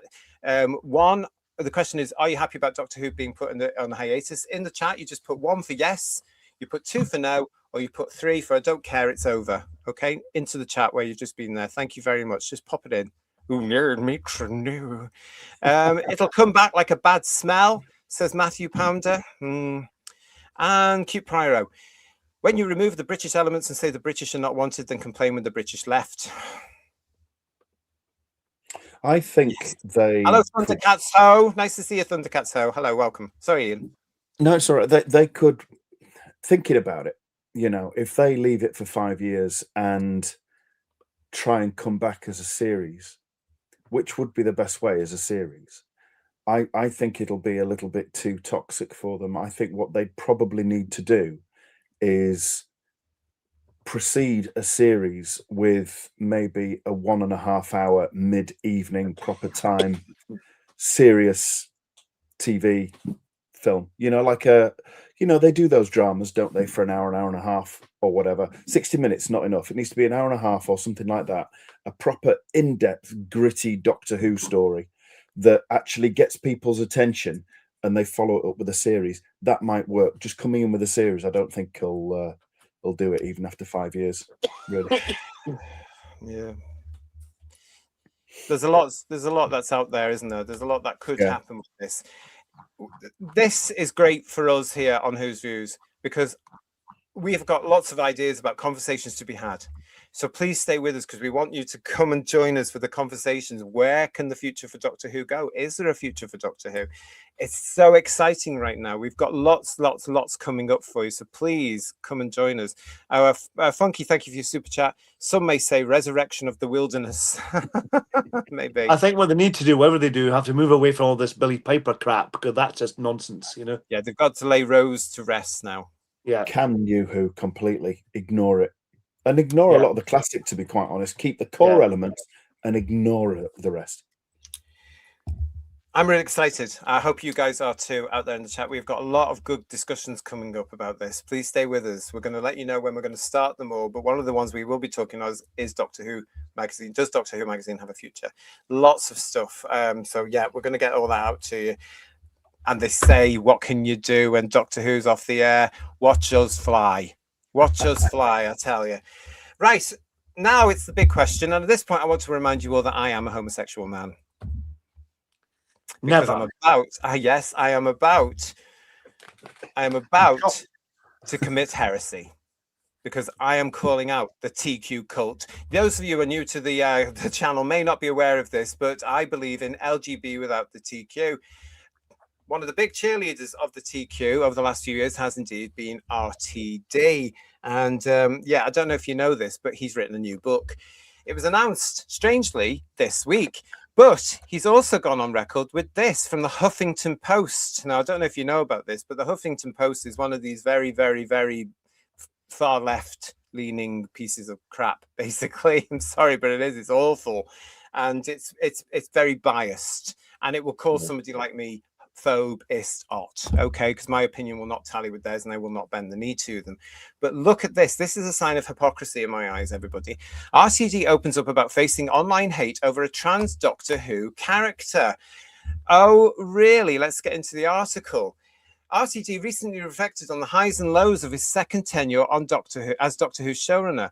On the Wednesday morning, it was announced that RTD would be stepping away from Doctor Who with immediate effect, hurrah, and that a planned Christmas special for the 2026 festive special penned by the It's a Sin creator had also been scrapped, hurrah.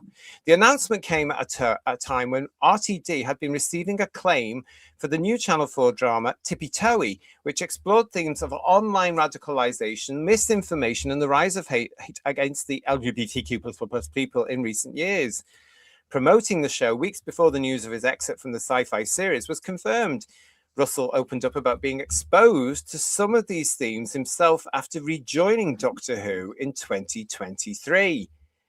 While discussing Tippy Toey and whether he could relate to its characters, he told HuffPost UK, "The weaponization against me online began the moment I put a trans character into Doctor Who."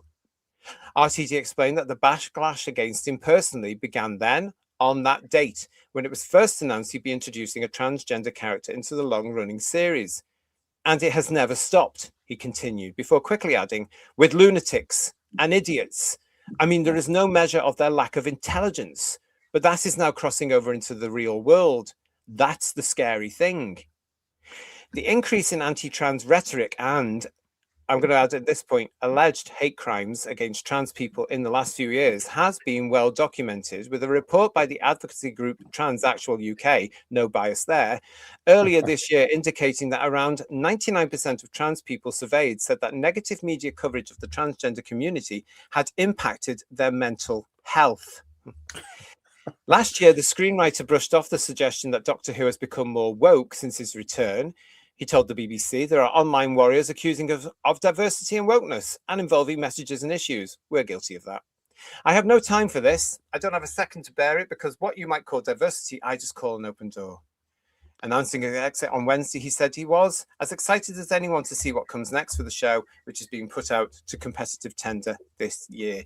This is so typical of this, isn't it? This agenda from RTD and everybody involved with this TQ movement. I find it so frustrating, and it really does wind me up, guys. It's interesting he says it's an open door policy, because the open door policy has closed the door for him. Doesn't that not tell him something? If the BBC are not making it anymore because it was so bad, then that shows what you've done. You put, it's a usual expression, if you go woke, you go broke. That's it, you know? The other thing about that is, of course, he is talking about Doctor Who fans again. He is dissing us. He has moved away from the fandom now. He doesn't want us. He doesn't need us, right? He is getting a lot of acclaim, ladies and gentlemen, in the USA just now, in the UK just now, for Tippy Toey, which is now going to be broadcast. The British version is going to be broadcast in America, so they're all very happy about that, and they're crowing about that. You're also getting an American version of it, which is in final negotiation, so I am led to believe, for the rights issues. So, but that is on the way. That is on the way. For me, it was all about the TQ cult propaganda. Oh, woe is us, woe is us, woe is us. But I'm going to say it again, what a hypocrite. Because if there has been an upsurge in alleged transphobia, who created it? Yeah. Who created that? It's people like him banging on about it. Yeah. Oh, yeah. And I've said this before. I've been saying this for 3 years on this channel.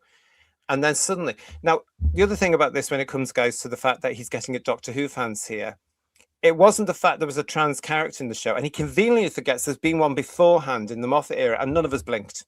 Yeah. Yeah. None of us blinked. And she, I'll be nice, played a role and went away. Took the money and went. Right? Yeah. But when you take a classic Doctor Who story from a Doctor Who weekly, which is beloved by thousands in the United Kingdom of a certain age, and you twist the whole thing to actually push your agenda, which belongs to a TQ cult, and you push in personal pronouns unnecessarily, which is where the media starts to criticize him. And then you make the whole thing about the trans woman being able to save the universe. And I've only watched it the once, so I can't really remember. But that's what it was, wasn't it? She saved he saved the universe because he was transgender.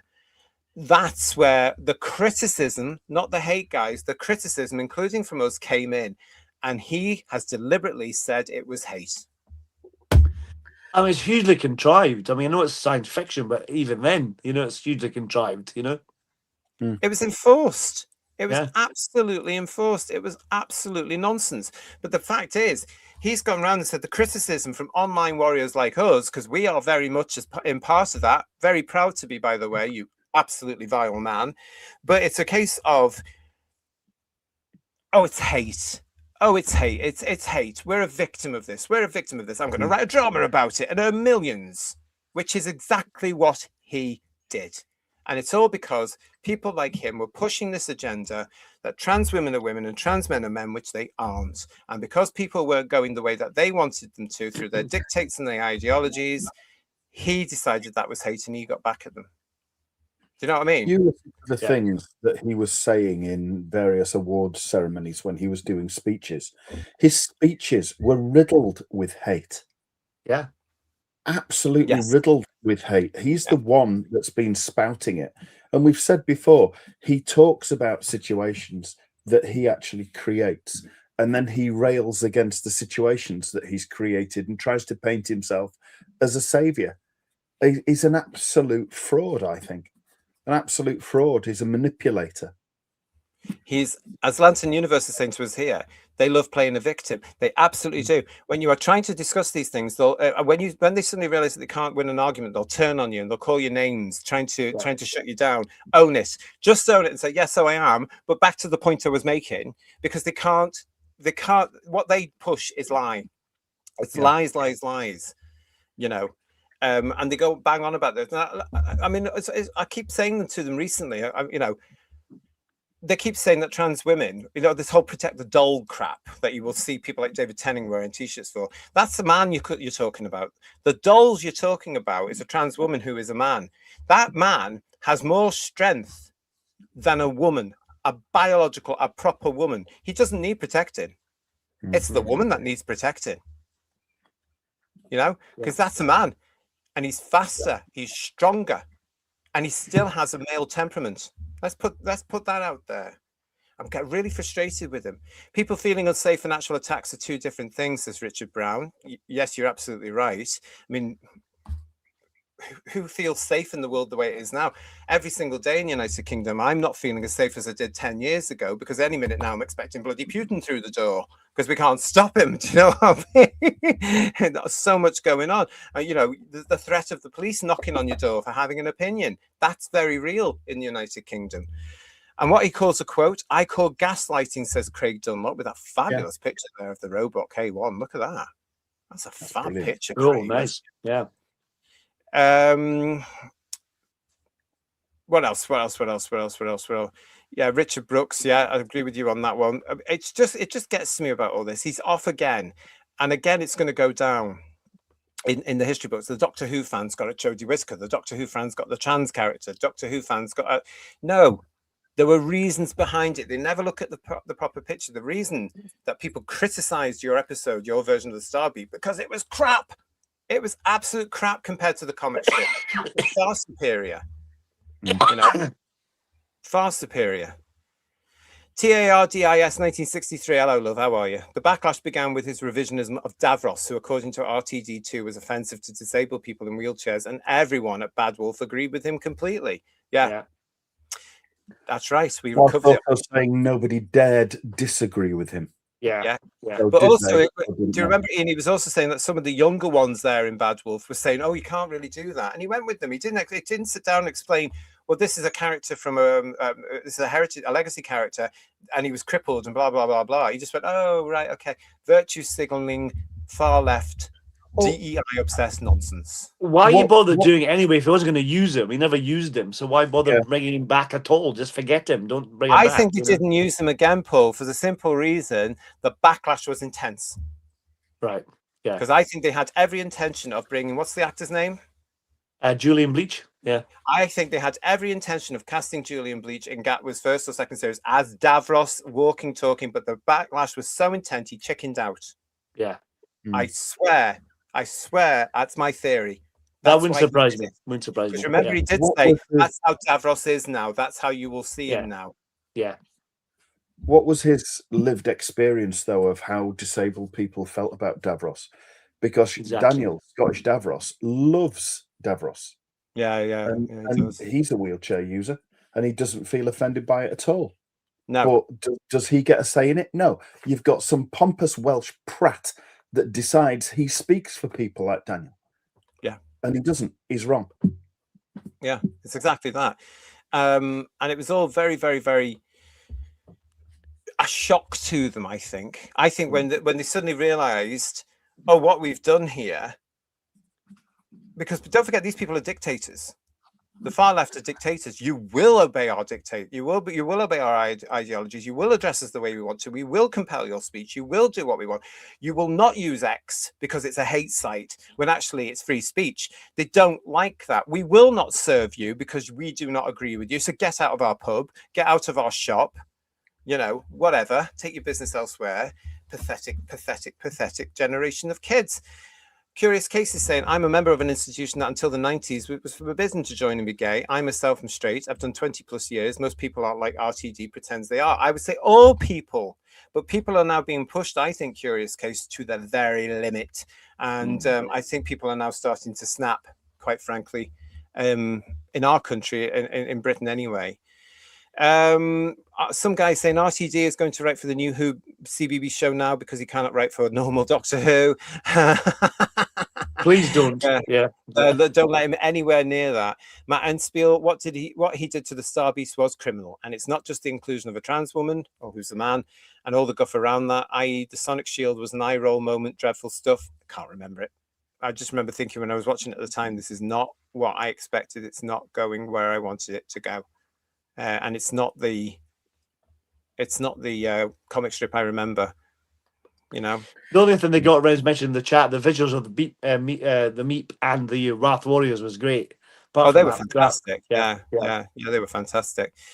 So this is the question we're on just now. I did mention it there, and let's I mean, he has, goodness me, he's got a book coming out.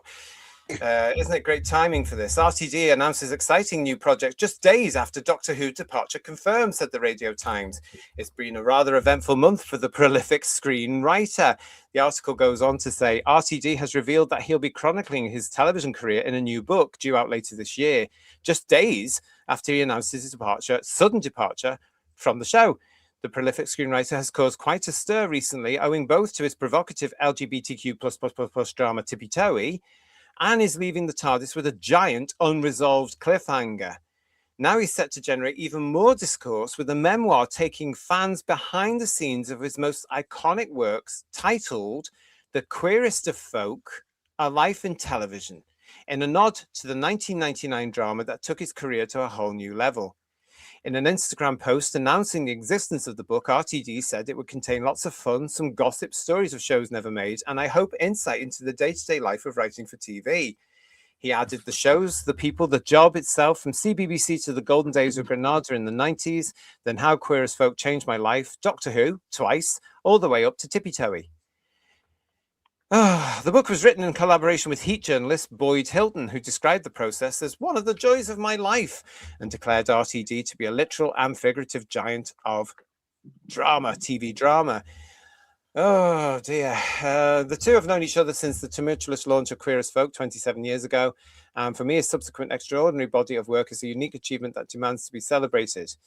If you're interested, the book is going to be released in hardback on the Thursday, the 8th of October, and you can pre-order it now.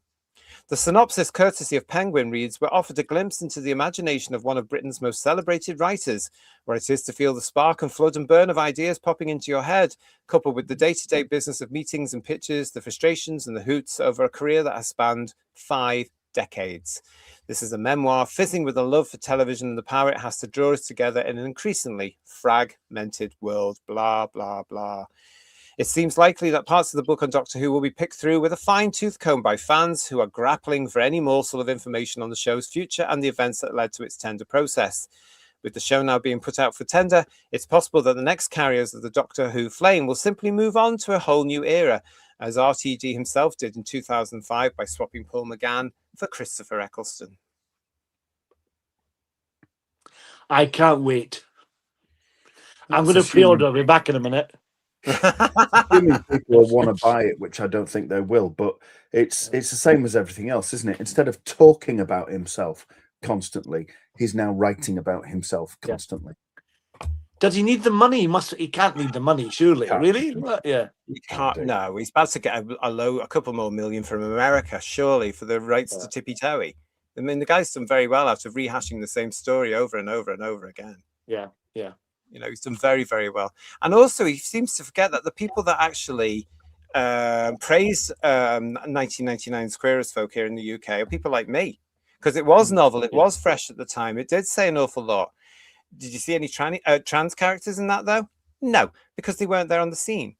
Something he would revise if he did that now, as apparently he did with Tippy Toey when they were everywhere. You know? So... I don't know. Funky, thank you for your super chat. You can't even write his own biography without help. This is the second one he did, and the first one, The Writer's Tale, remember, he did with BC. Yeah, yeah. PTA, thank you for your super chat. I have disabilities, including a brain injury. I have absolutely no problems with Davros. He was half alien, half Dalek, not disabled. RTD makes me sick, an idiot. It always makes a nonsense of the Daleks being as they are because they were based on his own image, kind of thing. It's crazy, you know. Yeah. Thank you for that, PTA. And that's a great contribution as well to the show, as you always do, I know, but that's a lovely bit. And I hope you're all right. Thank you very much. We're delighted to have you all here with us on Who's Views. Thank you. But again, PTA showing brilliantly there how assumptive these people are, you know, disgraceful. This would be my only worry about a new production. Again, another topic to come up. John, the computer doctor, is saying to us, has the book been fact-checked? TARDIS 1963. New RTD book, you say? Hey, Siri, order me a new industrial shredder. The thing about it is this is not the book we want. We want a book from someone else who's on the production who will spill the beans. This will just be his interpretation of it, of no interest whatsoever. I want someone to produce a book that says he's a C next Tuesday. That's what we want. Yeah. So. They are on the way. I swear to you, they are on the way. Give it time. Legion of James, anyone using the word queer has never experienced true hate and prejudice, so they've realized there is no taking that word back if it can only be ever associated with the hate and violence and some death. Totally agree, as you know. Totally agree with that. And hello to Cosmic Toys. It's nice to see you. Queer as Folk. Yes, it's a show that opens with a 15-year-old schoolboy. Yes, and I can't read the rest of that just in case because I don't know what this YouTuber is like, but it's true. That's what happened. That's what happened in that show. Yeah, it was. Stuart Barham, good to see you, mate. A new book by RTD. I need some toilet paper. I'm going to say to you as well that please remember as well that this is the hardback version. There will be a paperback next year. Just saying. Even more toilet paper. Fantastic. Lovely. Yeah. Or cheaper, Paul. The excitement keeps coming, doesn't it, really? It's the gift that keeps on giving stuff you don't want. Yeah. This is how these people work. And if you're a long-term viewer here on Who's Views, you'll know exactly what we've been talking about over the last year. And at this point, I want to give you a little bit of a health warning. If you are not, sitting down, maybe you will need to sit down because we're now moving on to the next part of our show. And it revolves around this. It's so camp, exclaims The Guardian. The queer Doctor Who cabaret with dancing drag Daleks, latex aliens, screaming fans, and an LGBTQ plus artist, the big sellout crowds of Gallifrey Cabaret are keeping the fantasy TV show alive. Really? Let's look at this together. Things that jump out is that the Doctor themselves is such an advocate for being a free spirit and living their most authentic life and making mistakes and figuring things out and being a bit of a rebel. And, you know, whether you mean to or not, when you're queer, you're kind of rebelling against the state of the world. The Doctor themselves is a queer, gender fluid character. And in the most recent eras of the show, that has really been, made very obvious and canon. And I think that's a wonderful thing. And obviously that speaks to the queer experience as well, of sort of being, fluid and flexible and experimenting and sort of just going against the grain, I guess. They also have amazing fashion sense, and that is so true to the queer experience too. As you can see, this is from some podcast the Says Who podcast, which I hadn't heard of. It came into my notice. That's what I have to deal with now from the younger generation. That language, and it's been inserted into Doctor Who, and unfortunately it's there now. And look at them, these entitled brats who thanks to people like me, who were on the front lines back in the day, and the generation before me as well, secured homosexual rights for them to grow up. Now, I remember thinking on one of the prides I was on, guys, I was on the march, thinking what we're doing here is great. We are pushing for homosexual rights because we didn't have any in the UK, and we're pushing homosexual rights. We're pushing for equality, and that's going to make life easier for the kids that grow up after us. And recent years, I have to be honest, I found myself thinking, why the fudge did I bother? Why did I bother? Because they've taken everything, thanks to the likes of things like RTD have done, and the people who should know better, who were actually living through those times as well in the 80s. And they're entitled brats, and they're so... Listen, did you hear what he was saying there? The language on it. Absolutely. I don't know. LGB without the TQ, that's an example of why that exists, boys and girls. You've regressed 30 years, haven't you? That's the problem. Is you've just gone back in time, They have taken us back 40 years, Paul. Yeah. 40 years. And I find it ridiculous and heartbreaking. All that bloody work we did, and now they can't even tell where a bloody woman is or where a man is. Yeah. And they can't say the word homosexual because that in itself blows up their entire worldview, doesn't it? Homo. That part of that word says everything. The thing about it is, I don't understand why the Doctor suddenly now is a queer character, a gay character. That doesn't make any sense because he's never been a sexual character, really. So he doesn't need to be at all. Whether he's gay, straight, or whatever, he doesn't have to be sexualized at all. He's an alien, they like you have said, to- you know? They have to make everything like themselves. They have to make it all about them and relate it back to them, or they can't engage in something that is, at the end of the day, just made up storytelling. They have to see themselves represented in everything. And we were touching on this last week. It's Yes. absolutely ridiculous. It's absolutely ridiculous. You know, I have no desire when I watch Doctor Who to see myself represented in it. I just want to see a bloody good story. And it's just such a shame that they can't watch Doctor Who unless they see something that they identify as queer representation and queerness and all the rest, the clothes. Oh my God, honestly, it's just, you know, you said you were worried about Putin. I mean, honestly, that'd be a release, wouldn't it? Somebody else said that to me a couple of weeks ago. Yeah, I mean, goodness me. I mean, let's get into this, because that gentleman there, whose name I don't know, and quite frankly, I don't want to know, because we wouldn't get on, because he wouldn't listen. Because these kids have been brainwashed now, and because they followed the likes of the ideological rants from the likes of RTD and his people around him, and they've all jumped on this very American nonsense which was posted, and they've tried to enforce it into Britain, but we are British, so we are rejecting it, which they do not like.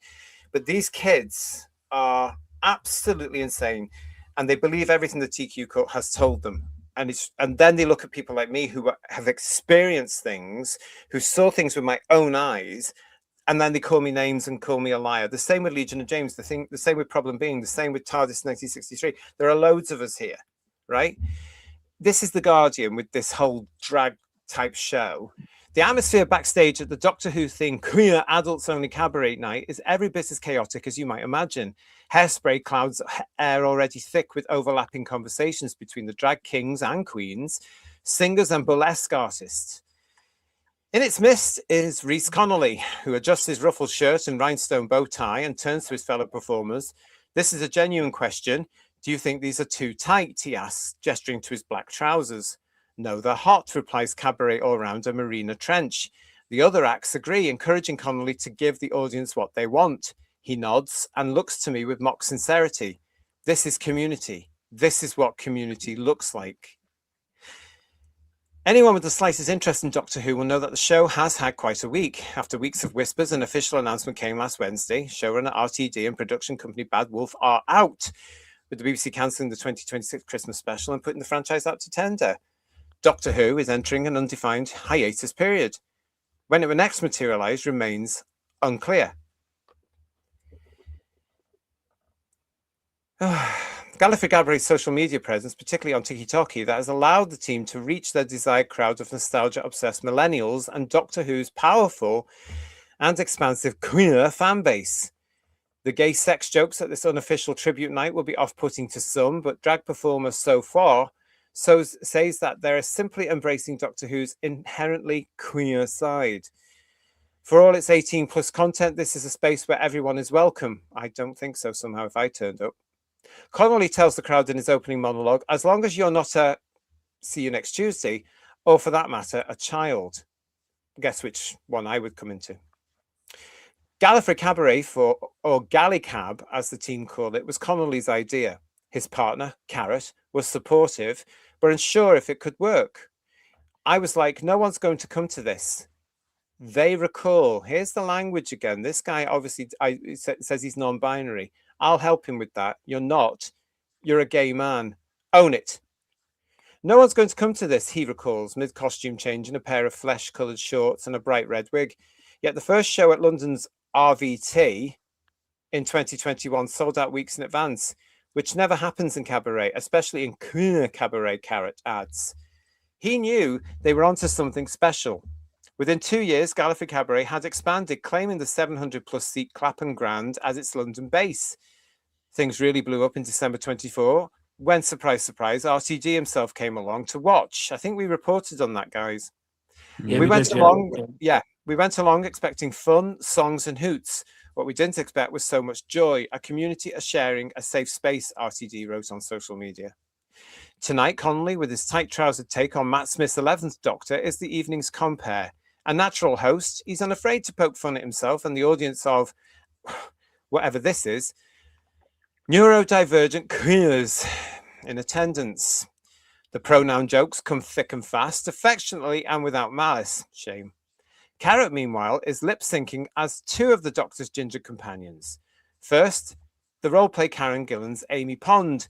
He roleplays Karen Gillan's Amy Pond, dancing naturally to Britney Spears' If You Seek Amy, before returning in a wedding dress to do Ray's Where Is My Husband as Catherine dates Donna Noble. Their wigs and facial hair match impeccably. I'm so bored already with this.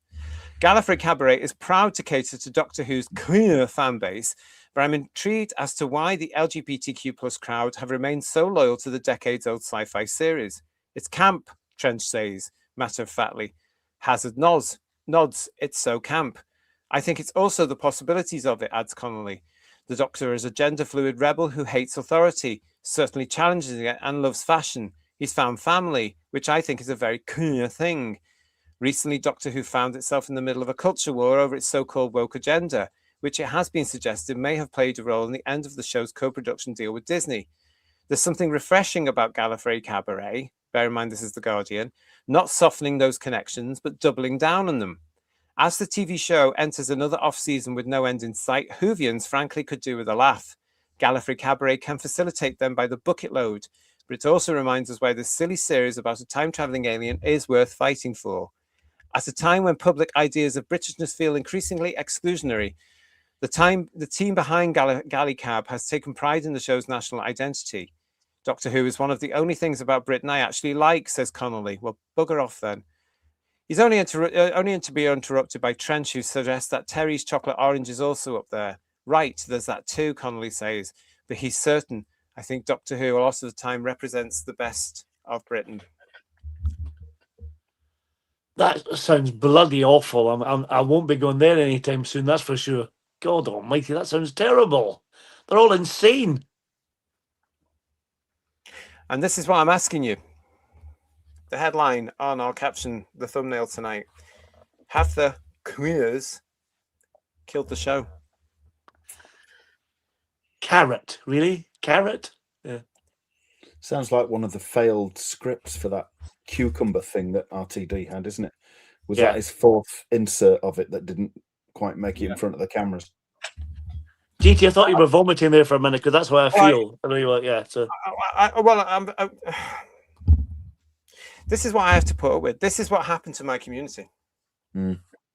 That's what I have to put up with. Entitled brats who can't even, because of the narrative they've been fed and grown up on, probably due to ridiculous far left activists who call themselves teachers and professors, they are ashamed of also being British. Well, I'd say to him, bugger off. Get out of the country. If you don't like being in Britain, if you don't like being British, get out. Go on, bugger off. Go and try your hand in America and see how bloody lucky you have it in Britain. They're all just confused as well. I mean, I can't keep track of this. It's just there's madness here. It really is. They're all crazy and just confused and don't know what they are. It's just ridiculous, honestly. I'm not going, rare for me, I'm not going to comment Hey JT because I don't want the channel to be struck. I think I better just stay silent. Funky is saying to us, JT, do you sometimes wish that if you had a TARDIS, you'd go back to tell your younger self it's not worth it? Absolutely. And that's horrible because we worked bloody hard and we did our bit. And we even, well, you know, I met people, I even volunteered at certain points for certain Stonewall activities when Stonewall was a same-sex attracted charity. Was very proud to do that.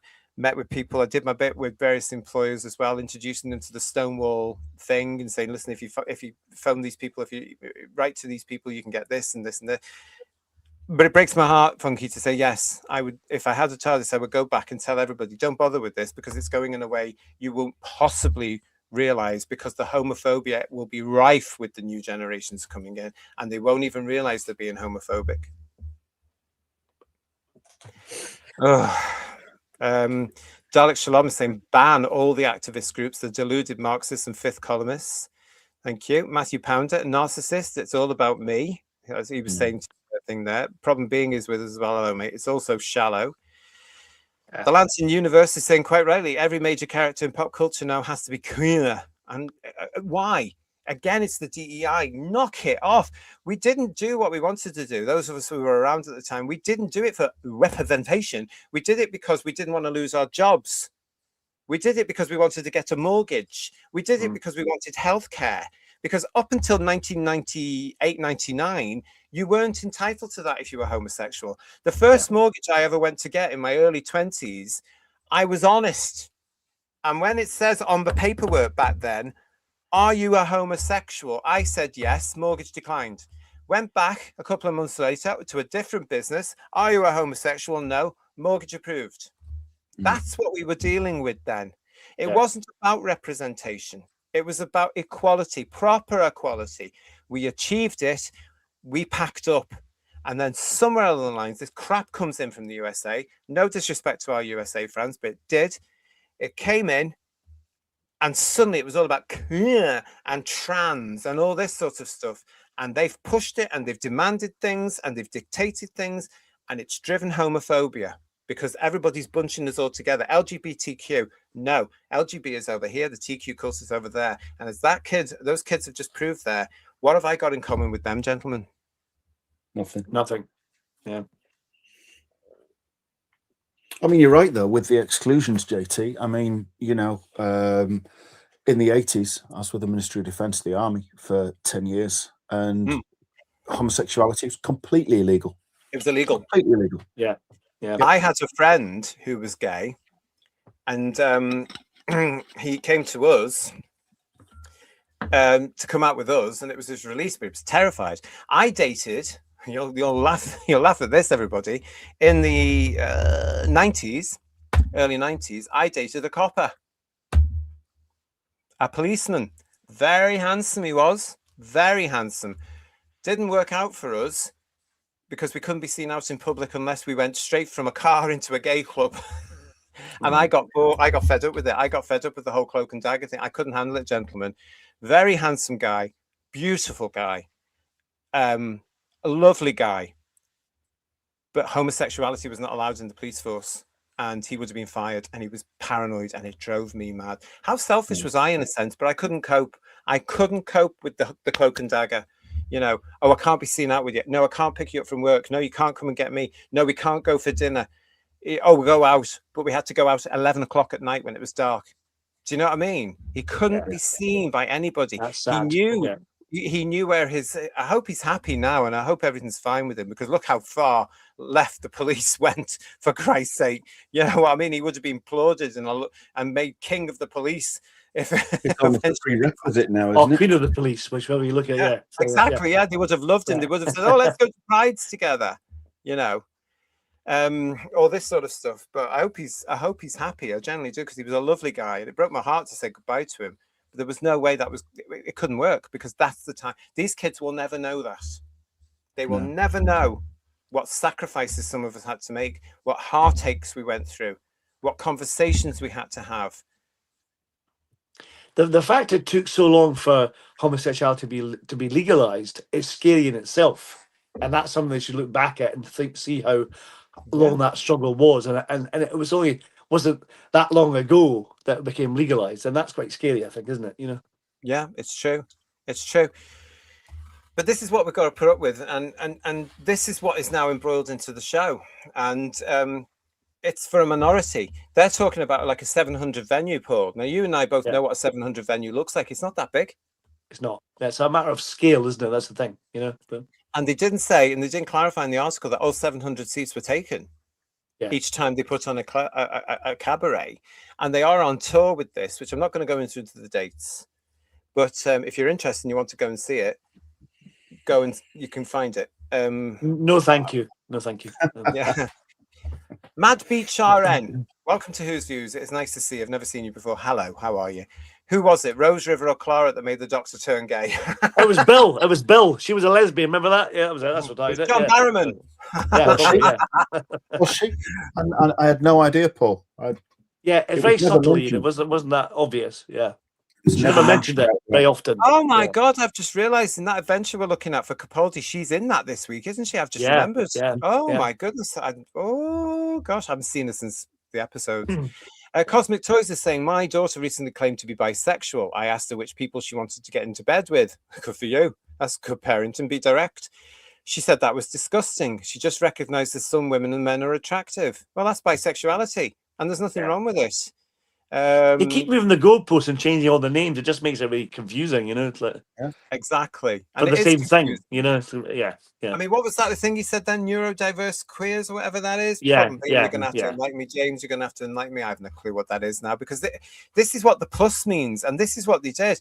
I remember when the B was added to LG, you know, and I remember thinking, oh, all right, that's fine, you know, bisexuals, you know, that's okay. I did have a problem with the T, because what's the T? Because they were never around on the scene. I don't care what people say. Transvestites are not transgendered. The transvestites were totally different. And the T was added, and they said, oh, it's going to be, I think at the time it was transsexual. PB, and James might remember more. And I suppose that got to do with same-sex issues. And everybody went, ha, ha, ha. Now I would have been, you know, you get cancelled for saying that. You get called all sorts of names. But back then it was like, oh, yeah. But we went with it. And then Plus appeared, and then the Q appeared. And now BBC, ITV, Channel 4, and every other bloody acronym has been put on the BLT. Yeah. Everything's been put on the thing they put at the beginning. The Two-Spirit thing is exclusive to Canada, because they have all these bloody things, these mythological things going on about, oh, this, you know, used to be a donkey or something ridiculous, and they pushed it onto LGBT. What's that got to do with homosexuality and same-sex attraction? Sweet FA, quite frankly. I'm sure it's a great score in Scrabble if you can use it. That's exclusive to Canada, though, because that's not going to. I mean, we don't have that mythology here. You know, we have other bigger problems to deal with, and it's such a shame, because the TQ cult will never acknowledge the fact, and everybody, including RTD and Tennant and, you know, Pryor and all the rest of them, have had a hand in this. They've pushed that ideology. They've pushed that dictate. And it has had an increase on homosexuality, on homophobia, on homosexuals that want nothing to do with it, because we're all lumped together. You know, have you seen some of the prides? Did you see the Edinburgh Pride yesterday? What a shambles! I saw bits of it. Yeah, God almighty. What a shambles! A lot of confused people that they are, definitely. Yeah. So those people are nothing to do with homosexuals. Those people are just plain far left lunatics, quite frankly. And the amount of people there, I said, you should have been in a padded cell, you should have been in a padded cell, you should be in a padded cell. You know, let's bring back mental asylums and put a lot of people back into them, shall we? Come on. Thatcher, why on earth did you get rid of them? I mean, we're paying the price now. Foreign movie lover, hello. This is why I like classic Doctor Who more. No focus on making the Doctor queer, flirt with his companions or other characters, no romance or sexuality at all. The focus was just telling a good story. Here, well said, wasn't it just? Yes, Cosmic Toys with your daughter. She thought it made her bi. This is what schools are encouraging. I know.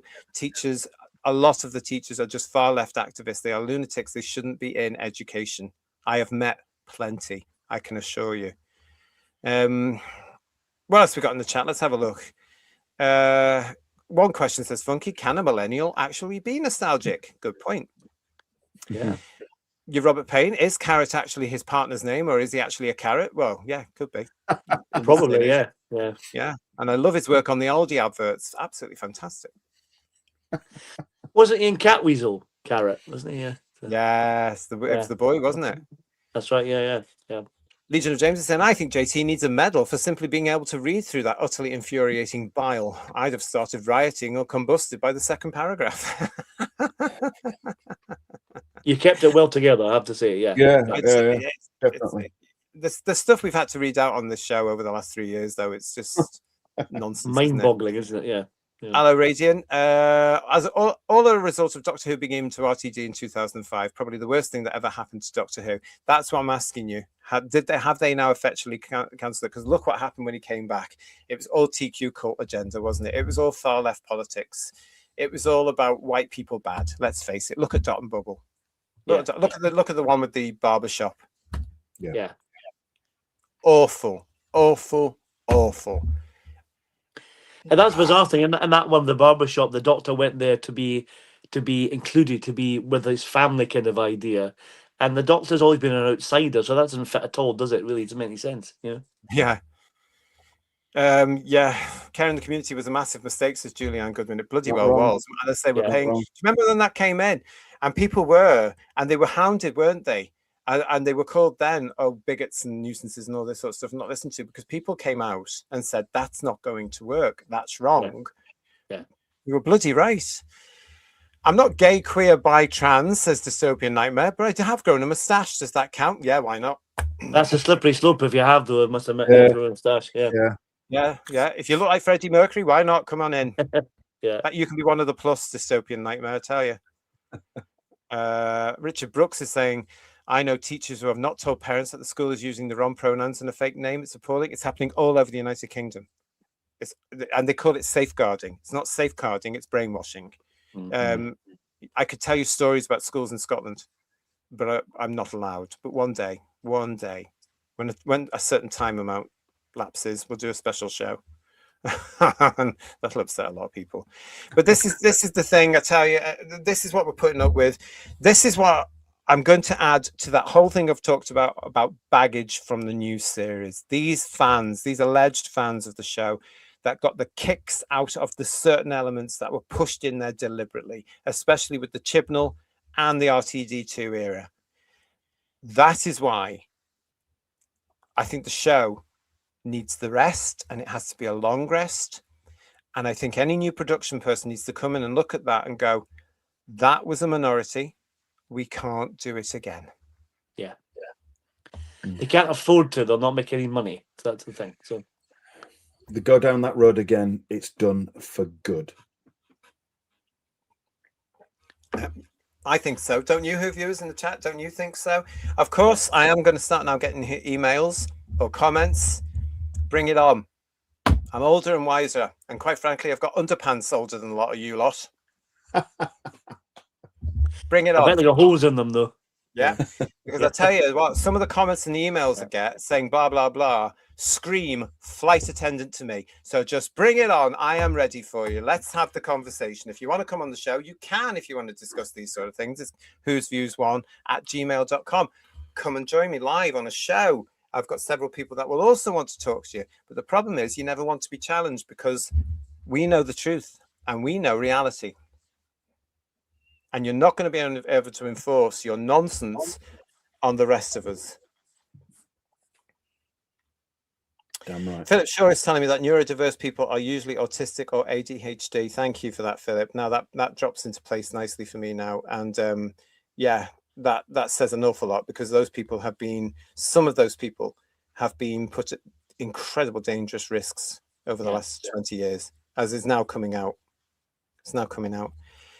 Goodness me. Thank you for staying with us on that. It's a good question, isn't it? Let's get to our poll tonight, everybody, which I am now going to stop. There we go. And let's show it. We asked you at the top of the show, are you happy about Doctor Who being put on hiatus? Woo! 1% of you was honest, saying no. Thank you for being honest. 1% said no. 16% said, don't care, it's over. 83% of you in our chat tonight, of which we had over 300 people on the show tonight, thank you, said yes. 83% said yes. Now that needs to be shown to any future production partner. And BBC Studios, you need to take note. You've got 16% of our audience tonight, over 300 people tonight. 16% said they don't care. It's over.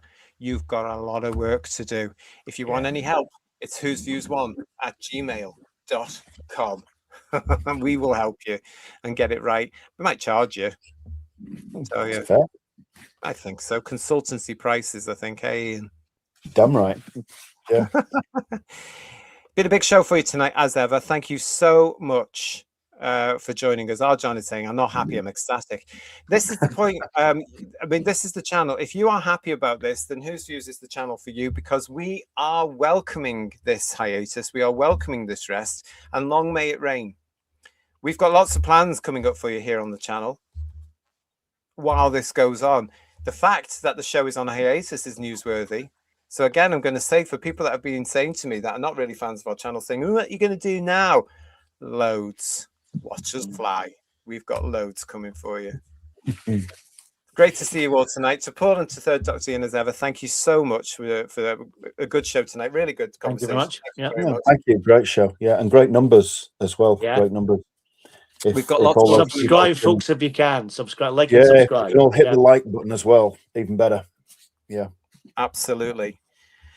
whosviewsone@gmail.com. As I say, we've got lots of the conversation has only just begun.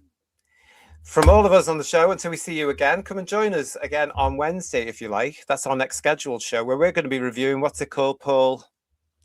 The World Enough in Time and the Doctor Falls. Thank you. Just tips off the tongue, doesn't he? Never remember. As part of our Cyberman at 60 series, as well as our Master of the Universe, we are going to be doing more with the Master of the Universe, just to upset certain people that might be watching, because we are also, as part of Master of the Universe, we are going to be reviewing James Dreyfus as the Master in Big Finish's The Psychic Circus. That's coming for you in July as part of our Master of the Universe series. So we're not quite done with the Master yet. Looking forward to it.